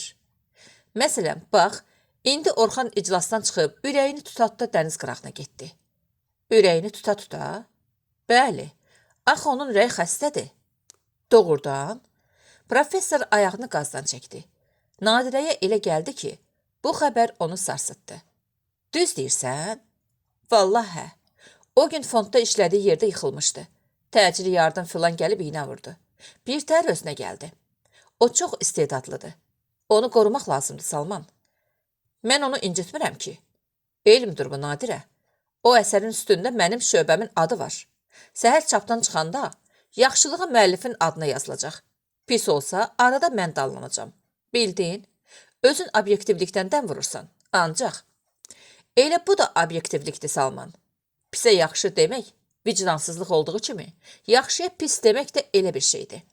Bu ondan da qat-qat artıq vicdansızlıqdır. Salman maşını burub həyətə saldı. Ay dədə vay, ay dədə vay, sən məni qocatdın, Nadirə, deyə Salman köksünü ötürüb açarı vurdu. Motor söndü. Vay o kişinin halına ki, arvadı ilə həm ixtisasdır. Dəhşətdir, cəhənnəm dəhşəti. Düz deyirsən, Salman, lap dəhşətdir. Pillələri ağır-ağır qalxdılar. Salman qapının zəngini bastı. İçərdən səs-səmir eşidilmədi. Ceyhun hələ dərsdən gəlməz, deyə Nadirə tövşiyə-tövşiyə dilləndi. Salman açarı çıxarıb qapını açdı. Ev tör-töküntü idi. Süpürgə, xəkəndaz girəcəkdə ayaq altında idi. Mətbəxdə bulaşıq qab-qacaq üst-üstə yıxılmışdı. Səhər yumağa vaxt çatmadı. Nadirənin ürəyi acından sıyrılırdı. Neçə illərdir öyrəşmişdilər ki, onlar işdən gələn kimi sədəf süfrə açırdı. Bişirdiyi ləziz, dadlı xörəkdən çəkib ortalığa gətirirdi. Sədəf daha onların evinə gəlmirdi. Bu evdə onun yeri hər gün, hər dəqiqə görünürdü. Nadirə odla su arasında qalmışdı. Evin işi ondan nə qədər vaxt istəyirdi. Bu isə dəhşət idi. Acından öldüm, deyə Salman paltarını dəyişdi. Yunandan sonra stol başına keçib əyləşdi. Gör bir nə təşkil eləyirsən? Hələ heç nə. Gərək bazara gedib gələm sonra. Vay dədə vay. Hə, sənin kimi adama elə bu yaxşıdır. Salman mətbəxə keçib bir qırıq yavan çörək götürüb gəvələməyə başladı. Heç nə demədi. 16-cı fəsil. Havalar yamanca soyumuşdu. Başdan papaq aparan küləklər əsir, arabir selləmə yağış yağır. Hərdən də zəif, adamın canını güclə isindirən qış günəşi sarımtıl üzünü göstərib tez də buludlar arasında gizlənirdi. Müzakirədən sonra əsərini bir də diqqətlə nəzərdən keçirib professora təqdim eləmiş Orxan bu qış havası kimi tutulub açılır. Ağır, yorucu zəhmətdən sonra duyduğu yüngüllük, xoş əhval-ruhiyyə getdikcə narahatlıqla əvəz olunurdu. Bu 2 ayda demək olar ki, Orxan canına, ürəyinə zülm eləmişdi. Vaxt, zaman heç bir şeylə hesablaşmadan gəlib keçir, 3-cü ayda tamam olurdu. Ancaq professor hələ də Orxanın işini oxuya bilməmişdi. Yubiley yaxınlaşırdı. Bu az müddətə kitabın çap olunub ortalığa çıxmağı sual altına düşürdü. Düzdür, kitab itib batmayacaqdı, geç tez çap olunacaqdı. Ancaq bayram günlərində çıxmağının bir özgə hüsnü vardı. Toydan sonra nağaranın nə gözəlliyi, nə lətafəti olacaqdı. Yoxsa professor öz sevimli tələbəsinin bu sevincinə zəhər qatmaq, onun yuxusuz gecələri bahasına başa gəlmiş bu nəşəsinə soğan doğramaq istəyirdi. Niyə axı? O boyda professor bu qədər kiçik idimi? Bəs Gülalı, o niyə elə danışırdı? Axı mən kimə neynəmişəm? Öz canıma qəsd etmişəm, gözümün yağını əritmişəm. Bunların gücünə əsər yazmışamsa, daha onlar məndən nə istəyirlər? Gecələr yerinə yatağına ot tökülmüş adamlar kimi çalıxıb çapallayan Orxan beləcə ürəyində hey danışır, düşünüb daşınır. İşin axırını bir yana çıxara bilmirdi. Nəhayət, professorla açıq danışmağa qət elədi. Professor içəridə təkdi. Qara çirkli ensiklopediyanı qabağına qoyub nəsə oxuyurdu. Orxanı görən kimi gümrahlıqla dilləndi. Oho, salam, salam. Yerindən azca qalxıb ona əl uzatdı. Necəsən? Professor ürəyində. Nadirə deyir, ürəyi xəstədir. Bunun ürəyi xəstədir. Qırmızılığına baxırsan, özünü tülkülüyə vurur, deyə düşündü. Yaxşıyam, professor. Siz necəsiz? Niyə? Siz yoxlayanı pis deyilik, deyə professor incimiş kimi bir görkəm aldı. Daha müəlliminizi itirib axtarmırsınız? Professor, vaxtınızı almaq istəmirəm, deyə Orxan Salmanın üz gözünə diqqətlə baxmaqda davam etdi. Sizin işiniz gücünüz çox olur. Bəli, elədir. İnanın ki, son zamanlar heç başımı qaşmağa da vaxtım yoxdur. Doğrudur. Professor Orxanın gəlişinin səbəbini duymuşdu. Qabaqladı.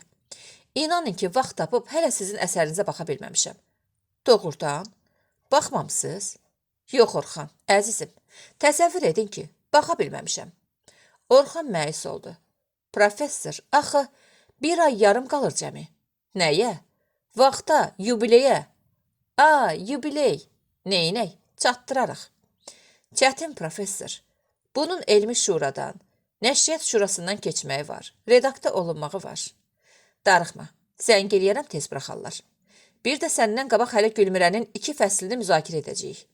Çoxdan növbədədir. Siz oxumusunuz onun əsərini? Elə belə, vərəqləmişəm. Deyə o, sıxıla-sıxıla dilləndi. Yox, hökmən oxuyun. Çox maraqlı, çox qəribə bir əsər yazıb. Professor sözü dəyişib Orxanın öz üstünə gətirdi. Vərəqləmişəm dediniz, yadıma düşdü.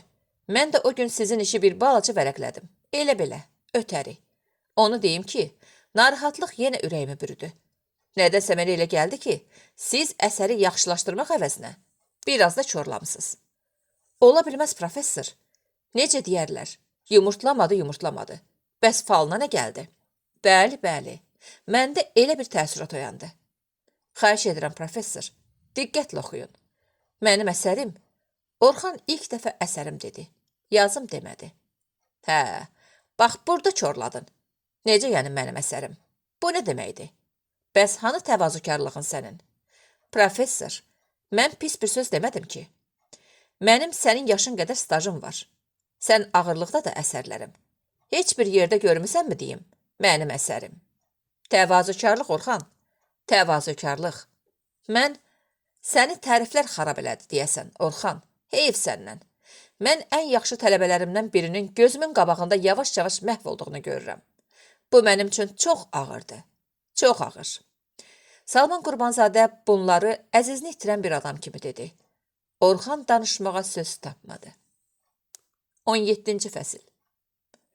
Kitabı çantasına qoyan Ceyhun Asılqanın qabağında dayanıb atasının kabinetinə, anasının iş otağının qapısına baxdı. Səssəmir yoxdur. İkisi də bayaqdan işləyirdi. Ceyhunun əli atasının milbil pencəyinin cibinə uzandı.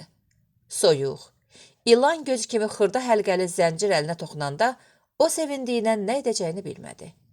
Maşının açarını tapmışdı. Çıxartdı.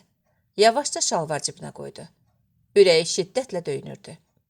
Əgər atası bir dəqiqə otaqdan çıxsa, ya anası gəlsə, o heç yerə gedə bilməzdi və niyyəti alt-üst olardı.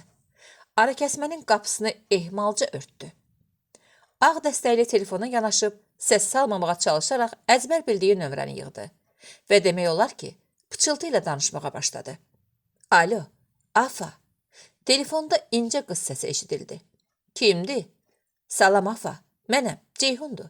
Necəsən? Yaxşıyam. Təksən evdə? Hə, təkəm. Geyin hazırlaş. Gəlirəm. Qızın səsində bir gümrahlıq, sevinç duyuldu. Hara gedirik? Maşınla gəlirəm. Yağışda maşında gəzməyin ayrı ləzzəti var, Afa. Papam verdi maşını. Ceyhun özü də fərqinə varmadan açarı cibindən çıxarıb, zəncirini barmağına keçirərək fırladı və sonra adəti üzrə boynunun ardına qaşıyıb cavab verdi. Hə, papam özü dedi, get biraz gəz. Maşın yağışın altında yuyulsun. De yaxşı, hazırlaş. Yaxşı. Telefonda bir marçıltı eşidən Ceyhun gülə-gülə dəstəyi yerinə qoydu və barmaqlarının ucunda bayra qaçdı. Onun qara qıvrım başı açıq idi. Yun köynək, üstündən milmil kostyum giymişdi. Boynuna alabəzək bir şarf salmışdı. Pillələri taqqıllada həyətə düşdü. Maşın çöldə saxlanmışdı. Üstündə yağış damcıları parıldayırdı. Ceyhun qandırılıb balkona baxdı. Kimsə yox idi. O cəld bir hərəkətlə maşının qapısını açıb içəri girdi. Qabağındakı yastı aynada özünə ötəri baxıb motoru işə saldı. Maşın sudan çıxmış qaz kimi sirkələnib yerindən tərpəndi. Maşın həyətdən çıxana kimi Ceyhun ürəyini yedi. Geniş prospektə burulandan sonra isə rahat nəfəs aldı. Maşın yaş asfalt küçədə irəli üstüdü. Ceyhun elə bir quş olmuşdu. Qanat gətirmişdi.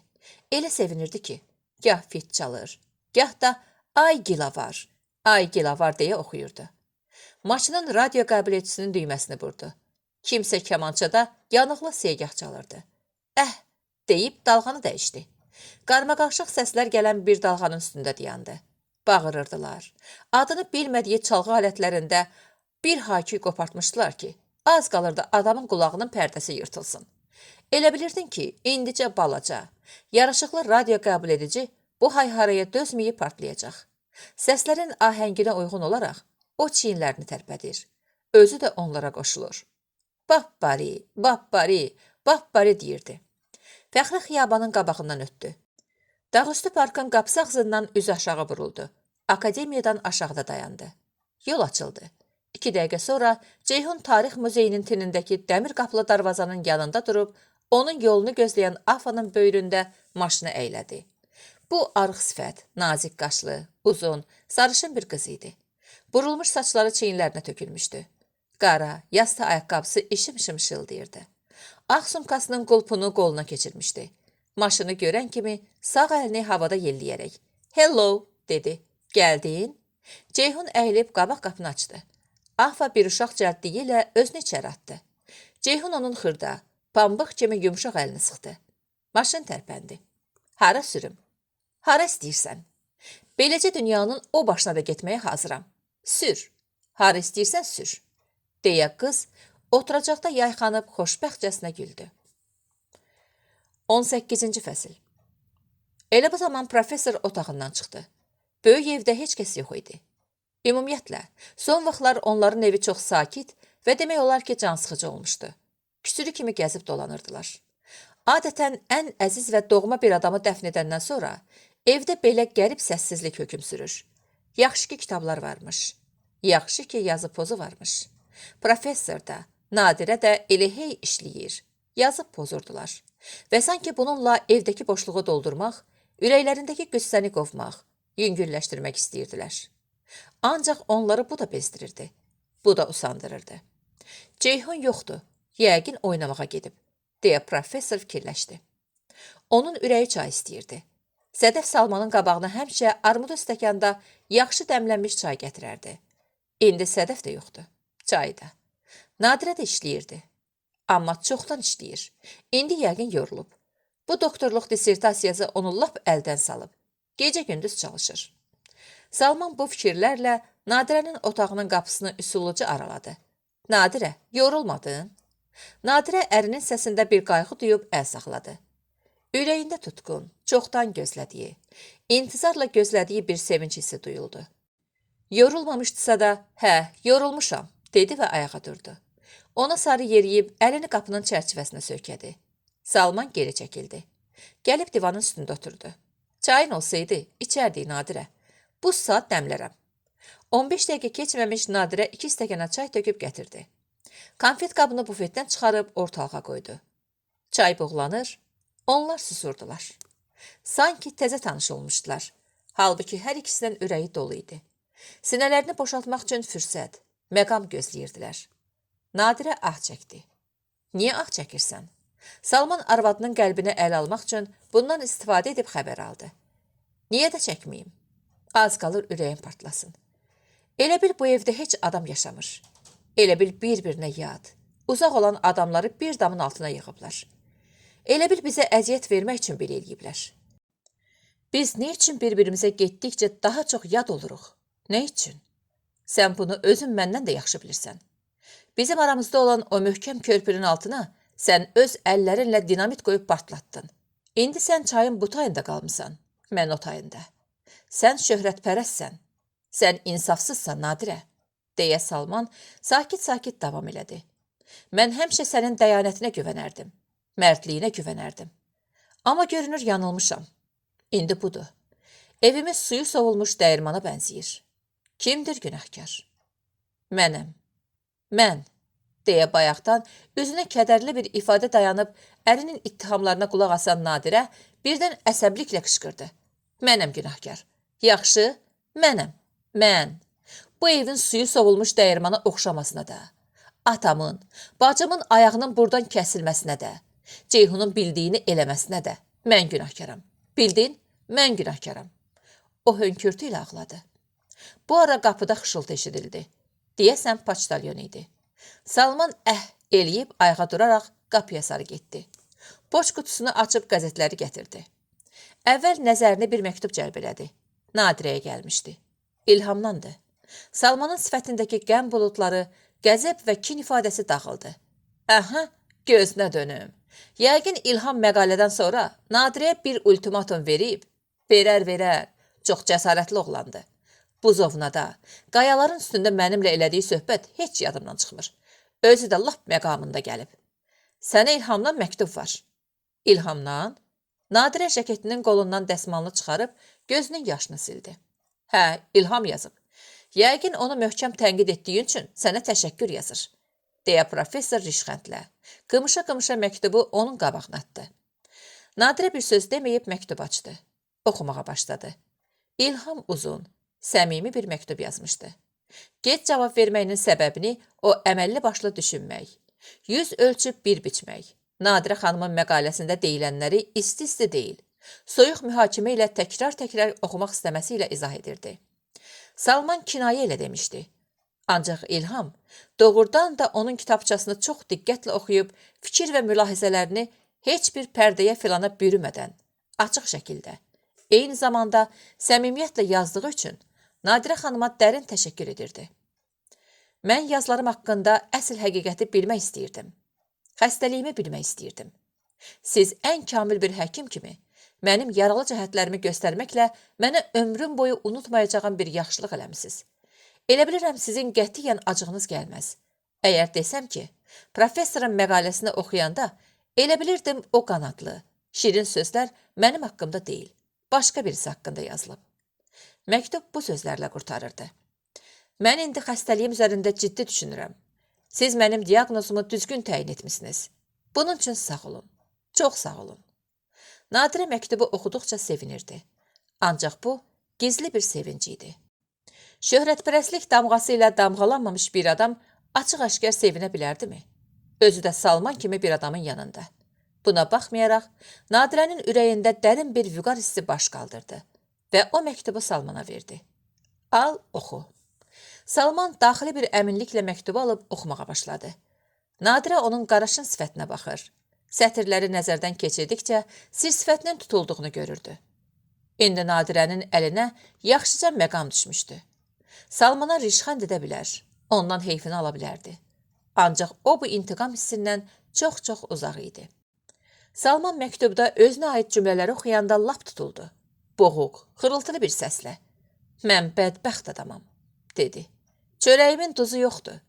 Kimə yaxşılıq eləyirəm, qayıdıb özümü çalır. Telefon zəngi onun sözünü yarımçıq qoydu. Nadirə ayağa durub dəstəyə götürdü. Bəli, dedi. Dinləyirəm. Necə? Hə, bizim maşındır. Vay! Arvad bihal divara söykəndi. Dəstək əlindən düşüb sallandı. Nə oldu? Nədir? Salman ona sarı qaçdı. Ceyhun, avariyaya düşüb. Aman Allah, evim yıxıldı. Salmanı elə bir ildırım vurdu. O bir an heç nə deyə bilməyərək mat-mat arvadının üzünə baxdı. Salman dəstəkdən gələn səsi eşidirdi. Kimsə ucadan alo, deyə qışqırırdı. Salman özünə gəlib dəstəyi götürdü. Bircə dəqiqə keçməmiş dəstəyi yerinə çırpıb balkona qaçdı. Maşın qarajın qabağında yox idi. Salmanın rəngi kağız kimi ağardı. Dizləri əsməyə başladı. Bir saatdan sonra hər şey aydın oldu. Maşın Razin qəsəbəsindən keçərkən bir maz markalı yük maşını ilə toqquşmuşdu. Daha doğrusu, Ceyhun özü çaşıb Volqanı düz ağır maşının üstünə sürmüşdü. Qızın sağ qıçı, Ceyhunun qabırğası sınmış, alnını şüşə çəpinə kəsmişdi. İkisini də sabunçu xəstəxanasına qoymuşdular. Salman da, Nadirə də ayaq üstə ölmüşdü. Salmanın beyni dumanlı idi. Elə bil, hələ fəlakəti tam aydınlığı ilə dərk eləmirdi. Hərəkətlərində, sifətində bir çaşqınlıq duyulsa da, özünü sakit aparırdı. Ancaq Nadirənin göz yaşları dayanmırdı. Şəhərdən sabunçuya gələnəcən taksidə 3-4 dəfə ürəyi qısılmışdı. Bayılırdı.